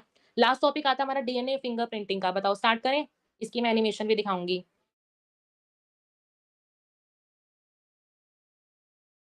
अभिलिप्सा देखो, अभिलिप्सा का दिल कितना बड़ा है। अपराजिता को अपनी वो दे दी पोज़ीशन। चलो, देखो अब हम स्टार्ट करते हैं अपना डीएनए फिंगरप्रिंटिंग, ठीक है? डीएनए फिंगरप्रिंटिंग में देखो अभी मैंने आपको बताया जंक डीएनए हमारा होता है। जंक डीएनए में क्या होता है हमें कुछ ना रिपिटेटिव सीक्वेंस मिलती है और ये जो रिपिटेटिव सीक्वेंस होती है ना ये हमेशा होती है नॉन कोडिंग। हमेशा याद रखना ये कैसी सीक्वेंस होती है हमारे पास नॉन कोडिंग होती है। दैट मीन्स ये जो सीक्वेंस होती है हमारी किसी के लिए भी कोड नहीं करती। अगर मान लो मैं बोलूँ हमारे पास क्या है 99% अब देखो दोबारा समझ लो किसका नाम लिया था डोरेमी का नाम लिया था प्रियंका, डोरेमी, प्रियंका और प्राची का ले लेते हैं चलो, डोरामी, प्रियंका और प्राची, ठीक है? अब मैंने क्या बोला, हम सबके अंदर 99% 99.9% जो है सबके अंदर जो है सीक्वेंस जो है वो सेम है। डिफरेंस कहाँ आ रहा है सिर्फ हम इन तीनों के अंदर सिर्फ आ रहा है 0.1% में डिफरेंस आ रहा है और जो वो 0.1% है ना, उसमें होती है हमारे पास रिपिटेटिव सीक्वेंस दैट मीन्स आपके पास जो सीक्वेंसेस है वो रिपीट होती जाती हैं और इनके अंदर जो ये आपकी 0.1% वाली जो सीक्वेंसेस है ये नॉन कोडिंग होती है। इनके अंदर वो जो सीक्वेंसेस है किसी के लिए कोड ही नहीं करती, ठीक है? ये जो सीक्वेंसेस होती है किसी के लिए कोड नहीं करती तो ये याद रखना रिपीटेटिव सीक्वेंस कहाँ प्रेजेंट होती है तो हम बोलते हैं नॉन कोडिंग सीक्वेंसेस में प्रेजेंट होती है, ठीक है? अब क्या है रिपीटेटिव सीक्वेंस आपकी ना 2 तरह की हो सकती है, चलो इसको बाद में देखेंगे फिलहाल हाँ, यहाँ देखते हैं स्टार्ट करते हैं हम डीएनए फिंगरप्रिंटिंग। डीएनए फिंगरप्रिंटिंग का दूसरा नाम होता है डीएनए प्रोफाइलिंग। डीएनए फिंगरप्रिंटिंग का दूसरा नाम होता है डीएनए प्रोफाइलिंग या फिर डीएनए टाइपिंग भी कह सकते हो, ठीक है? किसने दिया था? एलेक्स जेफरी ने दिया था, very important question Alex Jeffrey ने दिया था। आज तुम एक काम करोगे टेलीग्राम पे मुझे इस टाइप का क्या है ना शॉर्ट नोट्स बना के दिखाओगे, ठीक है? कुछ भी नहीं करना जैसे स्टार्टिंग से बोलो, स्टार्टिंग से पहले टेबल बनाना जो आपको स्टार्टिंग में न्यूक्लियोटाइड की टेबल दे रखी थी। फिर धीरे-धीरे आना पहली बात तो साइंटिस्ट का नाम लिखना, साइंटिस्ट के ईयर साइड में मुझे लिख के दिखाना, है ना? उसके बाद फिर जैसे छोटे-छोटे पॉइंट्स हो गए जैसे तुम पोलैरिटी, कोडिंग स्ट्रैटेजी कहाँ से मानते हो? जितने भी मेन-मेन पॉइंट्स है ना बस मेन-मेन पॉइंट्स वो तुम जो है लेके चल लेना, ठीक है? मेन-मेन पॉइंट्स के मुझे शॉर्ट नोट्स जो है सारे दिखाना, ठीक है? एनिमल किंगडम के सबने किए थे वेरी गुड इसी तरह से बायो के भी करो, इसके भी करो, ठीक है? चलो देखो, अब क्या था मैंने आपको पहले बताया था डीएनए फिंगरप्रिंटिंग में हमने क्या लिया था 0.1% सीक्वेंसेस का ही हमने यूज़ किया था। क्यों यूज़ किया था? क्योंकि इसी के पास हमारे पास क्या होती थी रिपिटेटिव सीक्वेंसेस प्रेजेंट होती थी, इसलिए हमने 0.1% सीक्वेंसेस का ही यूज़ किया था, ठीक है? अब क्या था हम अपना प्रोसेस अब स्टार्ट करते हैं कि हमने पूरा प्रोसेस किया कैसे एक्चुअल में। देखो, सबसे पहले क्या करेंगे हमारे पास ना ये अब पहली बात तो हम इसको यूज़ कहाँ पे करते हैं? मान लो कोई क्रिमिनल है हमारे पास, ठीक है? मान लो कोई क्रिमिनल है, उसने मर्डर कर दिया, ठीक है? क्रिमिनल है, तो हमने बोला कि जो 2 लोग थे वो सस्पेक्ट में हमारे कि वो हो सकते हैं। ठीक है, अगर मान लो मैंने बोला क्रिमिनल के पास हमारे पास ए, टी, जी, सी मुझे मान लो ये सीक्वेंस मिली, तो जिस भी मेरे पास जो नॉर्मल सस्पेक्ट कर रहा है कि हाँ, ये जो इसने वो करा है, क्राइम करा है, ठीक है? तो अगर मान लो उनमें से मुझे किसी की भी सीक्वेंस मैच होगी, मान लो ए इंडिविजुअल था, बी इंडिविजुअल था, ए का मान लो मैच होगी इसके साथ तो मैं बोल दूँगी हाँ, यही क्रिमिनल था। बी के साथ मैच होगी तो मैं बोल दूँगी बी क्रिमिनल था। तो दैट मीन्स हम यहाँ पे क्या स्टडी करते हैं, सिर्फ़ और सिर्फ़ अपनी रिपिटेटिव यूनिट्स को स्टडी करते हैं, उस बेसिस पे हम क्या करते हैं, अपना ये पूरा प्रोसेस जो है वो काम करते हैं, ठीक है? चलो, तो अब स्टार्ट करते हैं अपना कैसे हम स्टार्ट करते हैं इसको देखो डीएनए हमने लिया, क्रिमिनल से मान लो हमने डीएनए लिया, उसको हमने छोटे-छोटे फ्रेगमेंट्स में हमने इसको कट कर लिया। मैंने आपको ऊपर बताया किस एंजाइम की हेल्प से हम कट करते हैं हम हमेशा, किस एंजाइम से हम कट करते हैं, रेस्ट्रिक्शन एंजाइम से हम हमेशा कट करते हैं, ठीक है? फिर हम करेंगे अपनी सेंट्रीफ्यूगेशन। सेंट्रीफ्यूगेशन में क्या होता था भारी चीज़ नीचे और आपकी हल्की चीज़ जो होती है वो ऊपर चली जाती है, ठीक है? अब देखो मैंने आपको क्या बोला हम मैंने अब यहाँ पे मान लो अपनी बीकर लिया, बीकर में मैंने क्या लिया अपनी जो भारी-भारी चीज़ें थी उसको मैंने डाल दिया नीचे, जो मेरे पास बनाएगा मेन डीएनए या फिर सिंपली बोलूँ मैं यहाँ पे मेरे पास 99% वाला डीएनए है। अब डीएनए के अंदर तो सारी चीज़ें थी, हमने यूज़ किसका करना है सिर्फ हमने यूज़ करना है 0.1 वाले का। तो दैट मीन्स ये 99% जो है हमारे लिए टोटली वेस्ट है ना, तो हम क्या करेंगे ये पूरा बीकर हमने लिया, बीकर लेने के बाद हमने क्या करा सेंट्रीफ्यूगेशन करा अपने पूरे डीएनए का, भारी चीज़ नीचे चली जाएगी that mean 99% that mean simple बोलूँ मैं हाई डेंसिटी वाली चीज़ जो है मेरे पास नीचे चली जाएँगी और ये कैसी होंगी 99 जो 99.9% है वो तो नॉन रिपिटेटिव होती है ना और जो मुझे एक्चुअल में चाहिए जो कि कैसी है रिपिटेटिव, जिनकी डेंसिटी कम है, वो तो आ जाएगी ऊपर। डेंसिटी जिनकी कम होती है वो ऊपर आ जाती है ना चीज़ें और ये भी बात याद रखना कि मेरे पास जो रिपिटेटिव डीएनए होती है वो हमेशा रिच होते हैं एटी रिच और मेरे पास जो डेंसिटी और मेरे पास जो आपके पास जो नॉन रिपिटेटिव वाला डीएनए होता है या फिर सिंपली बोलो जो 99.9% वाला जो डीएनए होता है वो रिच होता है जी से रिच। जी से रिच का मतलब गुआनिन साइटोसिन इसके पास ज़्यादा होते हैं और ऊपर वाले के पास एडेनाइन और थाइमिन ज़्यादा होते हैं। ठीक है? सब सुन रहे हो ना? या मज़ाक-मज़ाक में लगे हुए हो? ठीक है, ये समझ में आ गया बात? अच्छा, अब हम देखते हैं हमारी जो हमने ना अब क्या करा हमने जैसे हमने सेंट्रीफ्यूगेशन करा, सेंट्रीफ्यूगेशन कराने के बाद ना हमने ग्राफ प्लॉट करा। ग्राफ के अकॉर्डिंग हमने देखा कि हमारे पास जो मेजर पीक है ना मतलब जो सबसे बड़ी वाली पीक है हमारे पास, वो कौन-सी पीक बना रही है जो जिसकी डेंसिटी ज़्यादा थी। दैट मीन्स यहाँ पे हमारे पास कौन-सी सीक्वेंस आई होगी नॉन रिपिटेटिव वाली। याद करो ऊपर, ऊपर आपको बताया ना जिसकी डेंसिटी ज़्यादा थी वो क्या बनाती है? नॉन रिपिटेटिव बनाती है ना? और फिर हमने देखा जो हमारे पास नॉन जो हमारे पास जो छोटा जिसमें छोटा बैंड आया जिसमें एनसीईआरटी में लिख रखा है ये ब्रॉड बैंड, स्मॉल बैंड, ठीक है? तो इसको सुन लो ध्यान से। जो छोटा बैंड आता है मेरे पास वो क्या बनाया उसने मेरे पास यहाँ पे क्या बनाया नैरो बैंड बनाया या फिर सिंपली बोलो जिसकी डेंसिटी कम थी। डेंसिटी कम किसकी थी मेरे पास रिपीटेटिव सीक्वेंसेस की डेंसिटी थी। तो इस बात को याद रखना कि मेरे पास ब्रॉड बैंड कौन बनाता है जो मेरे पास नॉन रिपीटेटिव सीक्वेंस वाला बनाता है और शॉर्ट बैंड नैरो बैंड कौन बनाता है जिसकी मेरे पास डेंसिटी कम होती है और जो कि रिपीटेटिव सीक्वेंस बनाता है वो। इस वाले डीएनए को जिसने आपके पास ब्रॉड डीएनए बनाया है सिंपली बोलो जिसके पास आपके पास 99.9% वाला जो डीएनए होता है इसको हम बल्क डीएनए भी बोलते हैं। ठीक है एनसीईआरटी में लिख रखा है कि हम बल्क डीएनए को अपने रिपीटेटिव सीक्वेंसेस से कैसे सेपरेट करते हैं तो हम वहां पे लिखते हैं सेंट्रीफ्यूगेशन वाली मेथड से। अब आपने समझ गए होंगे सेंट्रीफ्यूगेशन हमने कैसे अप्लाई किया और कैसे हमारा सक्सेसफुल भी हो गया। ठीक है हाँ अब देखो ये मैंने आपको ऊपर बताया रिपीटेटिव सीक्वेंस आपके पास ना दो तरह की हो सकती है। पहली सीक्वेंस हो सकती है जैसे मान लो ये है जैसे मान लो यहाँ पे देखो सीटीजीए रिपीट हुआ सीटीजीए रिपीट हुआ सीटीजीए रिपीट हुआ। एक सीक्वेंस हो सकती है यहाँ पे सीटीजीए रिपीट हुआ उसके बाद कोई और आ गया फिर रिपीट हुआ फिर कोई और आ गया मतलब ऐसे तरह से इसको इस वाली सीक्वेंस को हम कहते हैं इंटरस्पर्स रिपीटिशन और इस वाले रिपीटिशन को हम कहते हैं टेंडम रिपीट। ठीक है समझ रहे हो ना इस वाली सीक्वेंस को हम बोलते हैं टेंडम रिपीट और इसको हम बोलते हैं इंटरस्पर्स रिपीट्स। ये जो टेंडम रिपीट होते हैं ना ये जनरली हमारे पास देखो जैसे मैं इसमें एग्जांपल दूं यहाँ पे हमारे पास ना 4 बेस पेयर दिख रहा है ना देखो सीटीजीए यहाँ पे हमने 4 बेस पेयर्स की रिपीटिशन कराई है ना। लेकिन आपके पास हम सिंपल कह सकते हैं टेंडम रिपीट जो है ना आपका 1 से लेके 60 बेस पेयर तक रिपीट हो सकता है। मतलब सिंपली बोलो आप 60 बार सीटीजीए सीटीजीए जीएसी मतलब 60 बार आप रिपीट कर सकते हो उसको हम नाम दे देंगे अपना टेंडम रिपीट। ठीक है 1 टू 60 बेस पेयर्स जो होते हैं इसको हम और नाम देते हैं satellite DNA. That means satellite DNA आपके पास कुछ भी नहीं है जो हमने मैंने बोला ना 0.1% सीक्वेंसेस वाली उसको ही देखो 0.1 वाली सीक्वेंसेस के ना नाम अलग-अलग है। जैसे इसका नाम एक मैंने ऊपर बोल दिया रिपीटेटिव। ठीक है एक मैंने नाम बोल दिया जो कि मेरे पास नैरो बैंड बनाता है एक मैंने नाम दे दिया सैटेलाइट डीएनए। ठीक है तीनों आप इसके नाम कह सकते हो। दैट मीन जो 0.1% वाली जो सीक्वेंसेस हैं वो ही आपके पास सैटेलाइट डीएनए को बनाती है ना। अब क्या होता है ये सैटेलाइट डीएनए दो तरह की होती है मेरे पास एक हो सकती है मिनी सैटेलाइट एक हो सकती है मेरे पास माइक्रो सैटेलाइट। ये इंपॉर्टेंट है एनसीईआरटी में इसकी लाइंस है। ठीक है मिनी सैटेलाइट हम कब बोलते हैं जब मेरे पास 11 टू 60 बेस पेयर्स का रिपीटिशन होगा। मान लो बेस पेयर्स है 11 से 60 बार रिपीट हो रहे हैं तो मैं उसको नाम दे दूंगी मिनी सैटेलाइट और जब मेरे पास 1 टू 6 बेस पेयर से सिर्फ रिपीट होते हैं तब मैं उसको नाम दे देती हूँ माइक्रो सैटेलाइट। ठीक है अब क्या होता है अगर मान लो मेरे पास 11 टू 60 बेस पेयर्स का रिपीट हो रहा है ना मैं उसको नंबर उसको ये भी बोल देती हूँ वीएनटीआर। वीएनटीआर का मतलब होता है variable number of tandem repeats. Tandem repeats ऊपर बता दिए क्या होते हैं टैंडम रिपीट्स ऊपर बता दिए variable number of tandem repeats. अभी देखो आगे समझ आएगा पहले ये बात याद समझ में आ गई ना 11 टू 60 बेस पेयर्स को हम बोलते हैं यहाँ पे वीएनटीआर और 1 टू 6 बेस पेयर्स को हम जनरली बोलते हैं शॉर्ट टैंडम रिपीट्स या फिर सिंपली बोलो तो एसटीआर। अभी मैं आपको एनिमेशन से दिखाऊंगी बताओ पहले इतना समझ में आया ना।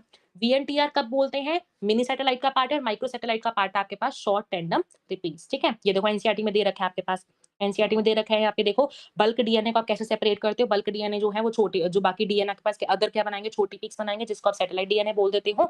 और आप इन माइक्रो और मिनी में जो मैंने ऊपर यहाँ पे करा जो मैंने यहाँ पे माइक्रो मिनी में क्या करा आपके डिवाइड करा इसको पता है किस बेसिस पे इसको हम 3 बेसिस पे डिवाइड करते हैं। वेरी इंपॉर्टेंट क्वेश्चन किस बेसिस पे आप माइक्रो मिनी में डिवाइड करते हो तो किस बेसिस पे डिवाइड करते हैं। पहली बात तो देखो depending on the base composition जैसे आपको मैंने ऊपर बताया कौन एटी रिच है कौन जीसी रिच है। पहली बात तो हम इस बेसिस पे अपने माइक्रो मिनी में डिवाइड कर सकते हैं। दूसरा हम लेंथ देख सकते हैं पूरी अपनी सेगमेंट की लेंथ देख सकते हैं।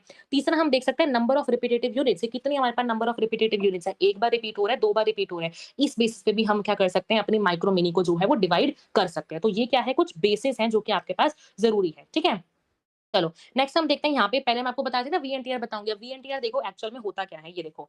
अब मैंने जैसे यहाँ पे देखो मान लो मैंने यहाँ पे बोला कि यहाँ पे मान लो मेरे पास एक क्रोमोसोम है उस क्रोमोसोम के पास मान लो मेरे पास ये 3 यूनिट्स जो है प्रेजेंट हो रही है। यहाँ पे आप काउंट करो 1 2 3 4 5 6 7 8 9 10 12 है। ठीक है मैं यहाँ पे बोल सकती हूँ यहाँ पे मेरे पास 12 बेस पेयर्स का रिपीट है। दैट मीन सिंपल बोल सकते हो मेरे पास यहाँ पे 12 बेस पेयर जो है यहाँ पे रिपीट कर रहे हैं और नंबर ऑफ रिपीट क्या है 3 है। ये देखो 1 2 3 यहाँ पे नंबर ऑफ रिपीट क्या है 3 है ना। और वीएनटीआर यही होता है। वीएनटीआर का एक्चुअल मतलब क्या होता है मेरे पास नंबर ऑफ रिपीट। जैसे मान लो मैंने बोला किसी इंडिविजुअल के अंदर मान लो मैंने बोला मान लो यहाँ पे चलो फिर नाम ले लेते हैं यहाँ पे फ़हीम नया आया था ना फ़हीम, जागृति और डोरेमी चलो 3 ले लो यहाँ पे। 3 मान लो मैंने बोला इन तीनों के अंदर मेरे पास क्या है सेम मुझे जो है सेम सीक्वेंस मुझे यहाँ पे मिल रही है। लेकिन क्या होगा, मान लो मैंने बोला फ़हीम के अंदर 4 हैं, डोरेमी के अंदर 6 हैं। सिर्फ़ क्या हो सकता है, कभी-कभी ऐसा भी हो सकता है कि आपका ये पूरी की पूरी चेंज हो जाए सीक्वेंस। कभी-कभी ऐसा भी हो सकता है कि आपके पास सीक्वेंसेस सेम हो, लेकिन सिर्फ़ उसके नंबर ऑफ रिपीट्स चेंज हो रहे हों। कि मान लो मैंने बोला किसी के अंदर 4 हैं, 6 हैं, 10 है, 12 है, 20 है।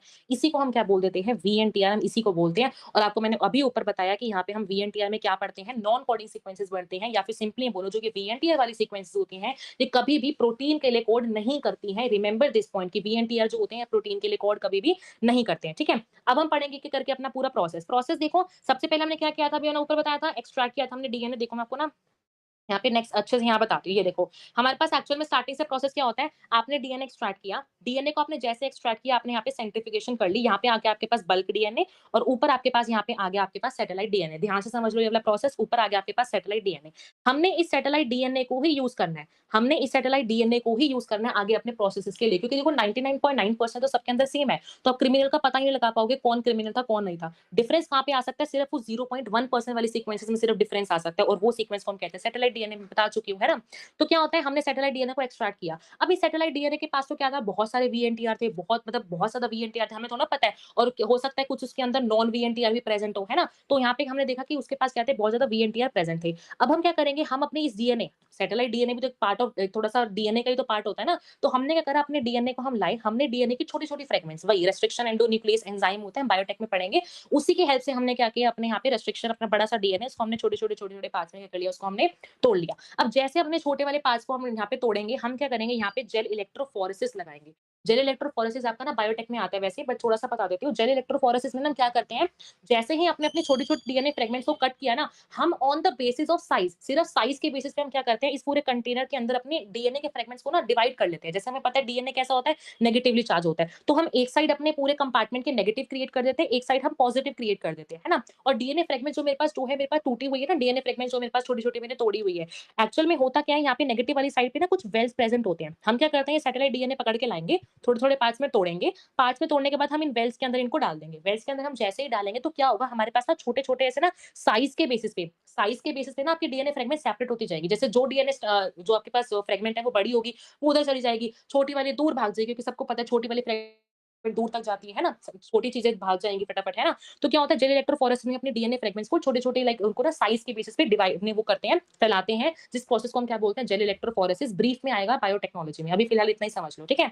अब क्या करेंगे, जैसे हमने अपना ये प्रोसेस कर लिया, अब हम लाएँगे एक अपनी नाइट्रोसेलुलोज या फिर नायलॉन की मेम्ब्रेन। हम क्या लाएँगे, अपने मार्केट जाएँगे, नायलॉन या फिर नाइट्रोसेलुलोज की मेम्ब्रेन ले आएँगे। जैसे ही हम वो मेम्ब्रेन यहाँ पे लाएँगे, हम अपनी मेम्ब्रेन इसको, जो हमारे पास ये पूरा अपना कंपार्टमेंट था अपना ये वाला, जहाँ पे हमने जेल इलेक्ट्रोफोरेसिस परफॉर्म की थी, अपनी जो प्लेट थी, इस प्लेट के ऊपर हम ढक देंगे नायलॉन या फिर नाइट्रोसेलुलोज की मेम्ब्रेन। हमने क्या करा, नाइट्रोसेलुलोज की मेम्ब्रेन इस पूरे के ऊपर कवर कर दी। अब जैसे ही मान लो आपने कवर करके देखा, तो सारे के सारे जो इसके इम्प्रिंट्स थे वो आपकी इस वाली मेम्ब्रेन पे आ जाएँगे ना। इस वाले जो आपके पास इम्प्रिंट्स थे वो सारे के सारे आपके पास नायलॉन वाली मेम्ब्रेन पे आ जाएँगे। इस प्रोसेस को हम कहते हैं सदरन ब्लॉटिंग। सदरन ब्लॉटिंग क्या होता है आपके पास, दोबारा समझो, सदरन ब्लॉटिंग क्या होता है, जैसे आपने जेल इलेक्ट्रोफोरेसिस करी, जेल इलेक्ट्रोफोरेसिस के ऊपर हमने नायलॉन की मेम्ब्रेन रखी, आपने देखा सारे के सारे इम्प्रिंट्स मेरे इसके ऊपर आ गए, आपके पास इसके ऊपर आ गए, तो इस प्रोसेस को हम क्या बोलते हैं, सदरन ब्लॉटिंग बोलते हैं। सदरन ब्लॉटिंग हमने जैसे ही करी, उसके बाद हम लाएँगे प्रोब। प्रोब एक्चुअल में क्या होता है, ये देखो मैं आपको दिखाती हूँ। जी।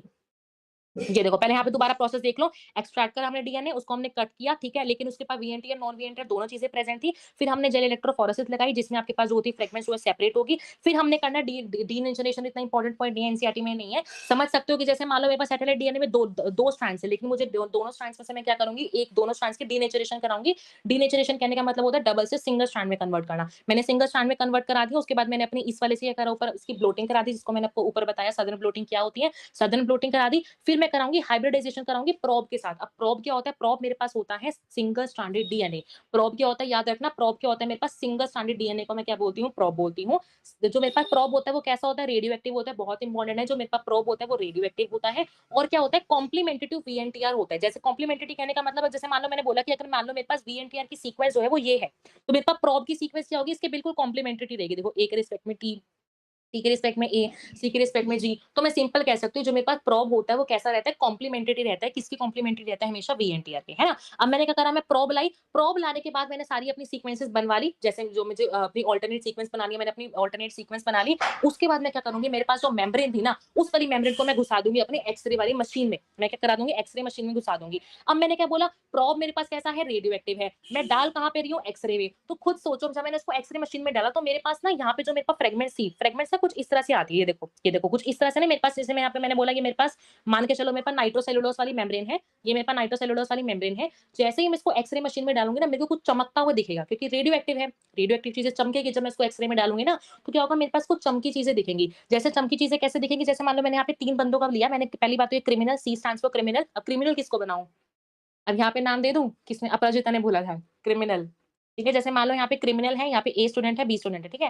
जैसे मान लो मैंने यहाँ पे बोला क्रिमिनल था, तो मैंने बोला क्रिमिनल की, जब मैंने यहाँ पे एक्स-रे मशीन में सारा टेस्ट वगैरह किया, तो मैंने बोला क्रिमिनल के पास, मेरे पास यहाँ पे जो उसकी चीज़ें चमकी थी, दैट मीन्स मैं यहाँ पे बोल सकती हूँ मेरे पास क्रोमोसोम नंबर 7 पे मान लो जो चीज़ें थी वो चमकी, है ना? फिर मैंने इस वाले ए वाले इंडिविजुअल पे परफॉर्म किया, तो ए वाले इंडिविजुअल मुझे दिखा यहाँ पे आई, बी वाले पे जब मैंने परफॉर्म किया तो मुझे दिखी यहाँ पे। अब तुम यहाँ पे देखो, मेरे पास इस क्रिमिनल की और मेरे पास बी वाले जो है इंडिविजुअल की जो है सारी की सारी डीएनए मैचिंग हो गई। इसका मतलब क्रिमिनल मेरे पास कौन-सा है? बी वाला है। दैट मीन्स बी और जो सी वाले जो हैं, ये दोनों लोग जो हैं इंटरलिंक हैं, इनमें कुछ खिचड़ी पक रही थी, इन्होंने ही क्राइम किया है। ठीक है? समझ में आया? क्योंकि मुझे, जब मैंने अपना एक्स-रे में अपनी डाली, और इस जब हम इसको एक्स-रे में डालते हैं ना, इस प्रोसेस को हम क्या बोलते हैं? Auto radiography. इंपॉर्टेंट क्वेश्चन है। जब हम इसको क्या डालते हैं, अपनी एक्स-रे में डालते हैं, इस प्रोसेस को हम क्या बोलते हैं? Auto radiography. ऑटो रेडियोग्राफी जैसे हमने परफॉर्म करी, हमें डार्क कलर के बैंड्स विजिबल होने लग गए। हमें चमकता हुआ कुछ विजिबल होने लग गया। जैसे हमें चमकता हुआ विजिबल हुआ, हमने यहाँ पे क्या करा दिया, अपना फ्रेगमेंट्स को हमने अच्छे से स्टडी कर लिया। बताओ, क्लियर हुआ? देखो एनसीईआरटी में भी देखो, यहाँ पे लिख रखा है आपके पास, यहाँ पे आइसोलेशन करी, डाइजेशन करी, ये सारा आपका प्रोसेस लिख रखा है, आप इसको देख सकते हो। इसकी सीक्वेंस याद रखना बहुत इंपॉर्टेंट है। यहाँ से क्वेश्चन आता है कि पहले आपने क्या किया, फिर आपने क्या किया। इसकी सीक्वेंसेस जो है अच्छे से याद करना, ठीक है? देखो मैं आपको एनसीईआरटी से भी दिखाती हूँ, ये देखो। एनसीईआरटी में देखो, यहाँ पे डायग्राम दे रखा है। जैसे मैंने आपको यहाँ पे क्या किया, ये देखो यहाँ पे दे रखा है सी। हमने क्या करा, क्रोमोसोम नंबर लिए, हमने बहुत सारे क्रोमोसोम लिए, हमने क्रोमोसोम के ऊपर यहाँ पे अपनी भई यहाँ पे मान लो प्लेट है, यहाँ पे प्लेट यहाँ पे हमने अरेंज कर रखी है। हमने यहाँ पे ना एक्चुअल में देखना होता है कितने नंबर ऑफ रिपीट्स है। जैसे मान लो मैंने बोला क्रिमिनल के अंदर, जैसे यहाँ पे ना ये लिख रखा है ना, जो ये आपके पास नंबर ऑफ रिपीट्स लिख रखे हैं। जैसे मान लो मैंने बोला कि मैंने यहाँ बोला 3, मेरे पास यहाँ पे जो रिपीटेटिव सीक्वेंस है वो 3 प्रेजेंट है। यहाँ पे मैंने बोला मेरे पास 4 प्रेजेंट है, यहाँ 5 प्रेजेंट है। तो हम इसी बेसिस पे ना अरेंज करते हैं। जैसे मान लो मैंने क्रिमिनल, पहले मान लो क्रोमोसोम नंबर 11 के बारे में स्टडी किया क्रिमिनल के, फिर मैंने क्रोमोसोम 7 के बारे में, उसकी मैं सीक्वेंसेस पकड़-पकड़ के लाई। तो मैंने क्या देखा, ए वाला यहाँ पे, अब मुझे बताओ क्रिमिनल यहाँ पे तुम्हें कौन-सा लग रहा है? यहाँ पे देखो सी और बी कितना क्रिमिनल केस लग रहा है। इसके भी रिपीट्स इतने हैं, इसके भी रिपीट्स। समझ गए ना? रिपीट्स क्या होते हैं? Variable number of tandem repeats, जैसे कि एटीजीसी, एटीजीसी, एटीजीसी, इसको हम कहते हैं variable number of tandem repeats. तो इस तरह से ये देखो, इन दोनों का मैच कर गया, तो मैं सिंपल कह सकती हूँ यहाँ पे जो आपके पास सॉरी जो बी और सी है, यहाँ पे ये दोनों कैसे हैं? लिंक हैं, और क्राइम इसी ने किया है। ठीक है? बताओ, समझ में आया? यहाँ पे आप ये भी देख सकते हो, जैसे होता है ना कभी-कभी बच्चे का पता लगाना होता है पेरेंट्स उसके एक्चुअल में कौन है, तो वहाँ पे भी यूज़ कर सकते हो। यहाँ पे आप पैटर्नल पापा के क्रोमोसोम यूज़ कर सकते हो, यहाँ मैटर्नल क्रोमोसोम यूज़ कर सकते हो। फिर आप अपना जो है पूरा प्रोसेस सेम जैसे हमने वहाँ पे रिपीट कराया, वो प्रोसेस हमारा जो है वो चल सकता है। बताओ, क्लियर हुआ? फिर मैं एनसीईआरटी रीड कराती हूँ, क्योंकि यहाँ पे ना एनसीईआरटी इसकी थोड़ी कन्फ्यूजिंग है। बताओ, बताओ, सब बताओ। फिर मैं एनसीईआरटी रीड कराती हूँ, पॉलीमॉर्फिज्म एक्चुअल में क्या होता है वगैरह-वगैरह। ठीक है, रियाज़ जागती, ठीक है, ठीक है। देखो 5 मिनट का रह गया बस, क्लियर हो जाएगा हमारा अभी, ठीक है? चलो देखो, पॉलीमॉर्फिज़्म, अच्छा हाँ, यहाँ पे देखो अभी मैंने आपको बताया, पहले बताती हूँ पॉलीमॉर्फिज़्म एक्चुअल में होता क्या है? देखो, पॉलीमॉर्फिज़्म क्या होता है? Variation at genetic level. जैसे मान लो मैं, और ये भी याद रखना, जो पॉलीमॉर्फिज़्म होते हैं ना आपके, ये कैसे होते हैं? हमेशा इनहेरिटेबल होते हैं। कैसे होते हैं पॉलीमॉर्फिज़्म आपके? इनहेरिटेबल होते हैं, मीन्स पेरेंट्स से जो है बच्चे में जा सकते हैं। क्योंकि वेरिएशन क्या है? ये जेनेटिक लेवल पे है, ठीक है? तो यहाँ पे समझो, as polymorphism in DNA sequence is the basis of genetic mapping of human genome as well as DNA fingerprinting. Question आता है कि पॉलीमॉर्फिज्म किसका बेसिस है, तो आप आंसर लिख के आओगे डीएनए फिंगरप्रिंटिंग का और जेनेटिक मैपिंग का। पॉलीमॉर्फिज्म जो है बेसिस है। अभी ऊपर बताया था ना जेनेटिक मैपिंग, जो मैंने बताया था, बाद में रीड करना तब समझ में आएगा। तो वो अब समझ आएगा, वो लाइन आप रीड करके देखना। पॉलीमॉर्फिज्म जो होती है वो बेसिस मानी जाती है जेनेटिक मैपिंग की। क्यों? क्योंकि देखो जेनेटिक मैपिंग है, वहां पे आप वेरिएशन पढ़ोगे तो जेनेटिक मैपिंग अब आप अच्छे से कर पाओगे। सिमिलरली डीएनए फिंगरप्रिंटिंग है, आपने डीएनए फिंगरप्रिंटिंग किसी इंडिविजुअल की करानी है, तो अगर आपको पॉलीमॉर्फिज्म नहीं पता होगे, तो आप क्या फिंगरप्रिंटिंग नहीं करा पाओगे, है ना? तो इसलिए हम कहते हैं ये जो आपके बेसिस माने जाते हैं, ठीक है? फिर लिख रखा है पॉलीमॉर्फिज्म एक्चुअल में है क्या? अभी आपको मैंने बताया वेरिएशन माना जाता है और किस वजह से आता है? ये म्यूटेशंस की वजह से आता है। जैसे कुछ म्यूटेशन हो जाते हैं किसी इंडिविजुअल के अंदर, तो मेरे पास क्या होता है? पॉलीमॉर्फिज्म क्रिएट हो जाता है, ठीक है? फिर लिख रखा है न्यू म्यूटेशन में अराइजेस सोमैटिक सेल्स और इन जर्म सेल्स। सोमैटिक सेल्स क्या होते हैं? नॉर्मल बॉडी के सेल। जर्म सेल्स क्या होते हैं? जो मेरे पास गेमीट्स प्रोड्यूस करते हैं, उनको हम बोलते हैं जर्म सेल्स।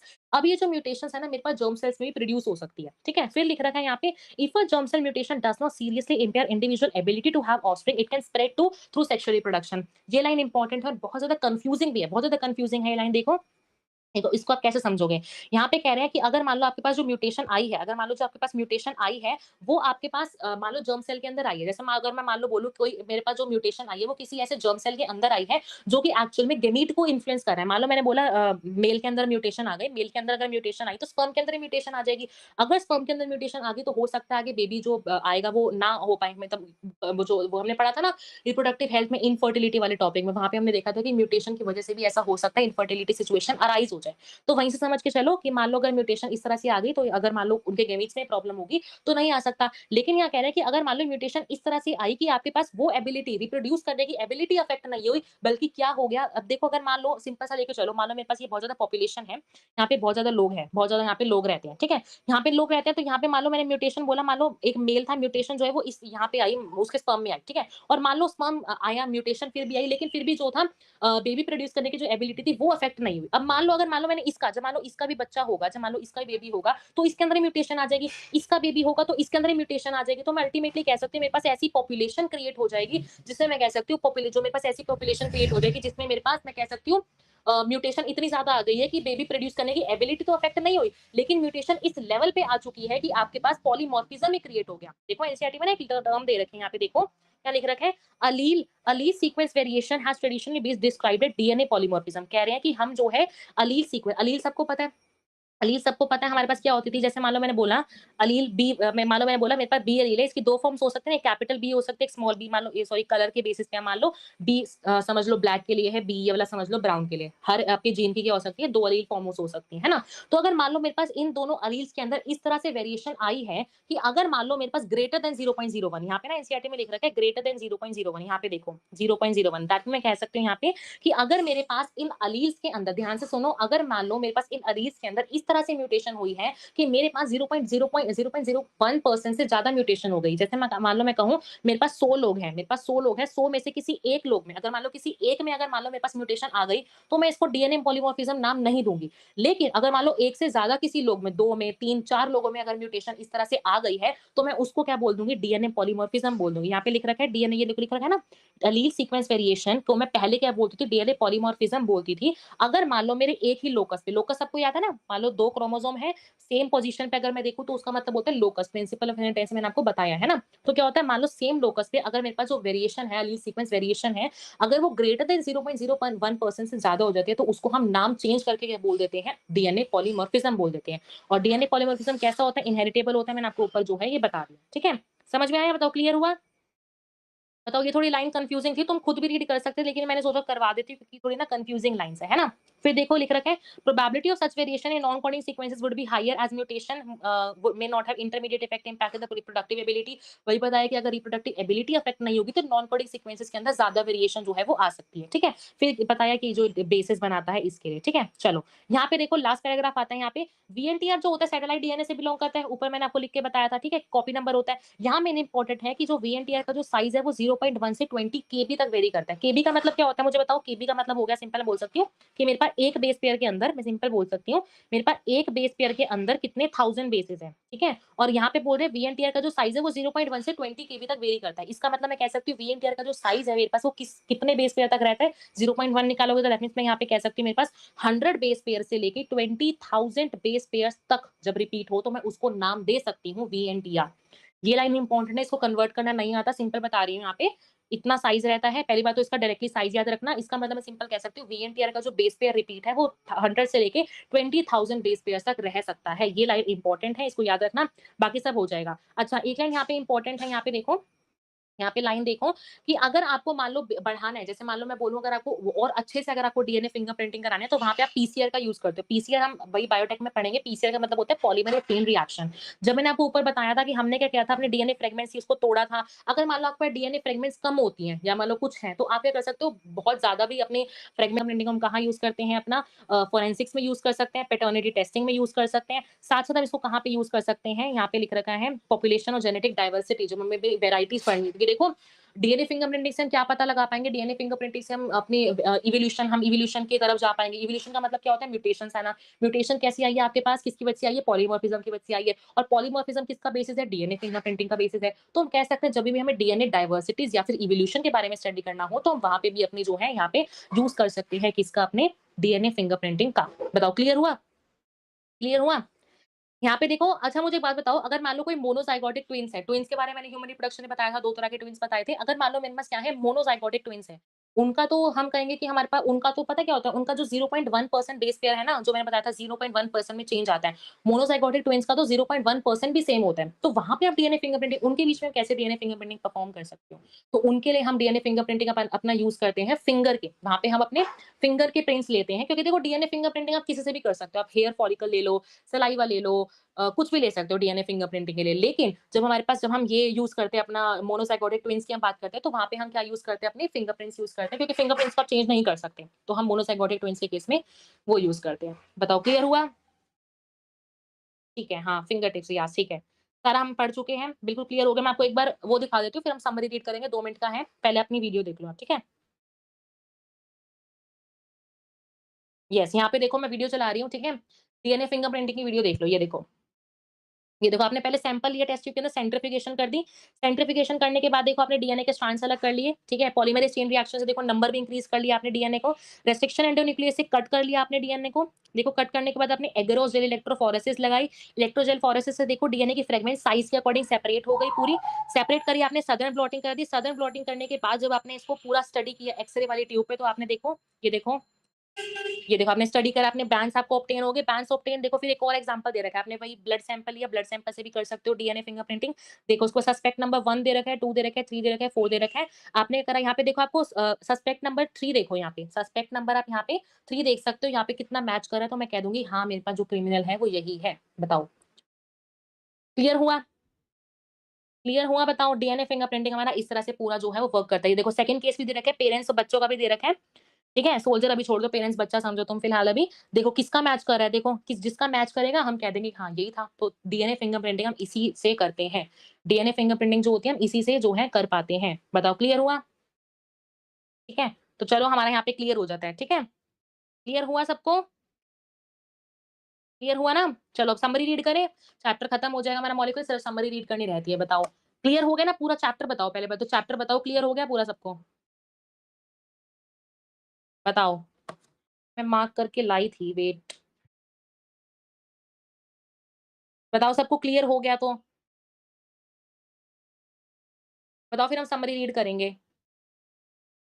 ये तो बायोटेक में भी है ना जी हाँ, वही तो मैं कह रही हूँ इलेक्ट्रोफोरेसिस ना ब्रीफ वहीं पे है वैसे। इसमें इतना नहीं है बस नाम दे रखा है तो देखो फिंगरप्रिंटिंग समझाने के लिए करना पड़ेगा, है ना?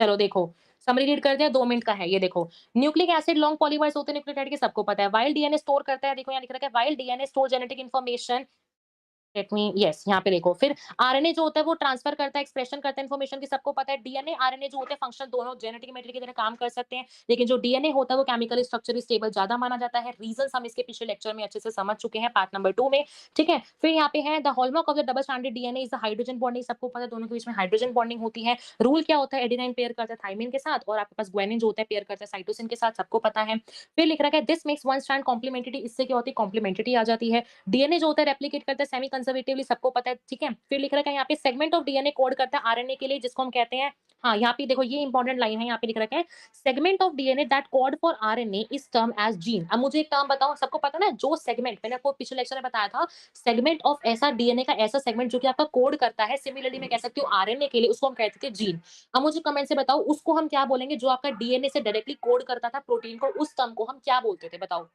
बताओ, तब तक मैं बताती हूँ आगे। देखो फिर लिख रखा है, during transcription one of the strands act as a template, सबको पता है कॉम्प्लीमेंट्री होता है। इन bacteria the transcribe mRNA is functional, hence can be directly translated. Bacteria में सबको पता है कंपार्टमेंटलाइजेशन नहीं होती, तो आप डायरेक्टली वहाँ पे ट्रांसलेशन करा सकते हो।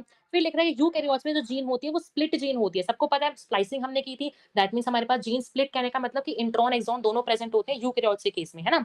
फिर लिख रखा है यहाँ पे the coding sequences exon interrupt होती है नॉन कोडिंग से, जो कि होती है आपके पास इंट्रॉन्स। फिर जो रखा है इंट्रॉन्स को हम निकालते थे, सबको पता है। फिर लिख रखा है मैसेंजर आरएनए में क्या होती थी, बेस सीक्वेंस होती थी जिसको हम कॉम्बिनेशन में पढ़ते थे कोडॉन में, तीनों का बताया था, तीन बेस पेयर्स में से इसको रीड करते हैं। फिर यहाँ पे दे रखा है genetic code is read again on a principle of complementary by tRNA, सबको पता है टीआरएनए के अडैप्टर मॉलिक्यूल की तरह काम करा था। देयर आर स्पेसिफिक टीआरएनए, हर अमीनो एसिड के लिए स्पेसिफिक टीआरएनए होता है, लेकिन स्टॉप कोडॉन के लिए कोई स्पेसिफिक टीआरएनए नहीं होता। ठीक है, टीआरएनए जो होता है अमीनो एसिड देता जाता है, सबको पता है यहाँ पे। फिर लिख रखा है साइट ऑफ ट्रांसलेशन क्या होती है, आपके पास राइबोसोम्स होती है which bind to mRNA and provide platform, सबको पता है प्लेटफॉर्म, मैंने बताया था टेम्पलेट कौन बिहेव करता है, mRNA as an template behave करता है। ठीक है। तो यहाँ पे लिखा है ट्रांसलेशन एक ऐसा प्रोसेस है जो कि आपका रिवॉल्व करता है आरएनए के अराउंड। क्यों रिवॉल्व करता है? जो आपने आरएनए वर्ल्ड मैंने बताया था, आरएनए वर्ल्ड में हमने देखा था कि जो आपके पास ट्रांसलेशन वाला प्रोसेस है वो रिवॉल्व करता है आरएनए के ऊपर। क्यों? क्योंकि हमें पता है डीएनए से हम डायरेक्टली प्रोटीन नहीं बना सकते, हमें आरएनए चाहिए ही चाहिए, इसलिए यहाँ पे ये लाइन लिखी हुई है। फिर यहाँ पे लिख रखा है इंडिकेटिंग लाइफ बिगिन, सबको पता है हमारे पास पहला क्या आया था, आरएनए आया था, या सिंपली मैं कहूँ हमारे पास जो लाइफ थी वो बिगिन हुई थी आरएनए से ही, है ना। फिर यहाँ पे लिख रखा है since transcription and translation energetically very expensive, NCERT में दे रखा है थ्योरी में कि रेप्लिकेशन एक्सपेंसिव प्रोसेस है, बट मैं कहूँ तो हमारे पास ट्रांसक्रिप्शन और ट्रांसलेशन भी एक्सपेंसिव प्रोसेस है। क्यों? क्योंकि देखो ट्रांसलेशन में अगर आपको याद हो, मैंने जब पहला प्रोसेस बताया था इनिशिएशन, वहां पे हमने एटीपी का यूज किया था। इसका मतलब हम कह सकते हैं एटीपी का जहां पे यूज होगा हम कह सकते हैं वो हमारा एक्टिव प्रोसेस हो जाता है ना। एटीपी जहां यूज होती है हम उसको क्या बोलते हैं, एक्टिव प्रोसेस बोलते हैं। तो हम कह सकते हैं हमारे पास ट्रांसलेशन भी ट्रांसक्रिप्शन भी दोनों एक्सपेंसिव प्रोसेस, ये दोनों भी होते हैं। ठीक है। फिर यहाँ पे लिखा है रेगुलेशन, जो जीन एक्सप्रेशन हम करते हैं प्राइमरी स्टेप क्या होता है, ट्रांसक्रिप्शन लेवल पे होता है, आपको मैंने बताया था। बैक्टीरिया में क्या होता है, मोर देन वन आपके पास अरेंज होता है, जिसको हम क्या बोलते हैं, ओपरन बोलते हैं। लैक ओपरन क्या होता है, प्रोटोटाइप। ये इंपॉर्टेंट लाइन है, जो लैक ओपरन होता है प्रोटोटाइप ओपरन माना जाता है बैक्टीरिया के अंदर, प्रोटोटाइप माना जाता है, इंपॉर्टेंट वर्ड है प्रोटोटाइप माना जाता है, जो कि आपके पास कोड करता है किसके लिए, लैक्टोज के मेटाबॉलिज्म के लिए। ओपरन जो होता है रेगुलेट होता है अमाउंट ऑफ लैक्टोज, अमाउंट मतलब लैक्टोज है या नहीं उस पर डिपेंड करा था ना सब कुछ। फिर लिखा है therefore this regulation can be viewed as a regulation of enzyme synthesis, बताई थी मैंने आपको लाइन। ह्यूमन जीनोम प्रोजेक्ट कैसा था, मेगा प्रोजेक्ट था जिसमें हमने सीक्वेंस अरेंज की थी। फिर उसके बाद हमने नई इन्फॉर्मेशन इससे एक्सट्रैक्ट की थी, मैंने न्यू एरियाज हमने लाए थे, सिर्फ इस प्रोजेक्ट की मदद से हमने बहुत ज्यादा एरियाज में जैसे डिसीजेस सॉल्व करने में बहुत ज्यादा एरियाज हमारे इन्वॉल्व हुए थे। बायो इन्फॉर्मेटिक्स एक नया एरिया आया था सिर्फ इस प्रोजेक्ट से। डीएनए फिंगरप्रिंटिंग ऐसी टेक्निक होती है जहाँ पे आप डीएनए लेवल पे सारी पॉपुलेशन के बारे में स्टडी करते हो। ये किस पे वर्क करता है, पॉलीमॉर्फिज्म पे वर्क करता है, बता दिया। It has immense application in the branch of forensic science, genetic biodiversity, evolutionary biology. Important, खत्म। ठीक है, बताओ क्लियर होगी समरी सबको? बताओ समरी क्लियर होगी सबको? सारा हमारा यहाँ पे जो है चैप्टर खत्म हो गया, मॉलिक्यूलर वाला, जेनेटिक्स हमारी खत्म होगी। कमेंट्स में लिख के जाओगे जेनेटिक्स डन, ठीक है। जेनेटिक्स डन लिख के जाओगे और अपना फीडबैक देके जाओगे, ठीक है। तुम्हें समझ में आया नहीं है, एनिमेशन वीडियोस के बारे में बता के जाओगे, ठीक है। एनिमेशन वीडियोस तुम्हें कैसी लगी, ठीक है। इससे तुम्हें और ज्यादा क्लियर हो गया होगा एनिमेशन से। देखो मैंने तीनों ही बताया था, रेप्लिकेशन में भी, ट्रांसक्रिप्शन में भी, ट्रांसलेशन में भी, हर जगह आपको एनिमेशन से बताया था, है ना। समझ में आ गया होगा सबको। आई बिलीव सर डीएनए से प्रोटीन सिस्ट्रॉन, सिस्ट्रॉन, अच्छा कमेंट्स में तुमने लिखा नहीं था, बताया था ना अभिलिप्सा। याद करो, देखो मैंने बताया था हमारे पास क्या होती थी, यहाँ पे स्ट्रक्चरल जीन प्रेजेंट होती थी। स्ट्रक्चरल जीन जो होती थी मेरे पास क्या करती थी, जब मेरे पास कोड करती थी प्रोटीन के लिए, उसको मैं कहती थी सिस्ट्रॉन, है ना। समझ में आया? कमेंट्स अपना फीडबैक देके जाना। और अपना होमवर्क तो तुम्हारा आज कुछ है नहीं, जेनेटिक्स जर्नल लिख के जाना। अब हम नेक्स्ट क्लास में सैटरडे से अपनी बायोटेक वाली यूनिट स्टार्ट करेंगे, ठीक है। सारा हमारा चैप्टर जो है पूरा का पूरा खत्म हो गया आज, ठीक है। सबको समझ में आ गया होगा? बताओ हो गया सबको क्लियर? अच्छा भूल गए थे, ठीक है अभिलिप्सा, बताओ क्लियर हो गया ना सबको? आज टीचर्स या ना सब कमेंट्स करके जाएंगे। यहाँ 12 बच्चे हैं, 12 तो कमेंट्स होने ही चाहिए, ठीक है। चलो हमारा चैप्टर डन हो गया। जेनेटिक्स हमारी आदि आदि क्या इवोल्यूशन रह गया, इवोल्यूशन जेनेटिक्स के बाहर ही रहता है, वैसे मेन 2 चैप्टर होते हैं। दोनों चैप्टर हमने अच्छे से कर लिए हैं, इसके न्यूमेरिकल्स भी कर लेते हैं प्रिंसिपल वाले में। यहाँ पे हमने ब्रीफ में अच्छे से हर चीज समझ ली है, ठीक है। ठीक है, चलो तुम अब लीव कर सकते हो, हमारा चैप्टर खत्म हो गया। कमेंट्स लिख के जाना, नेक्स्ट में हम अपनी बायोटेक यूनिट स्टार्ट करेंगे, ठीक है।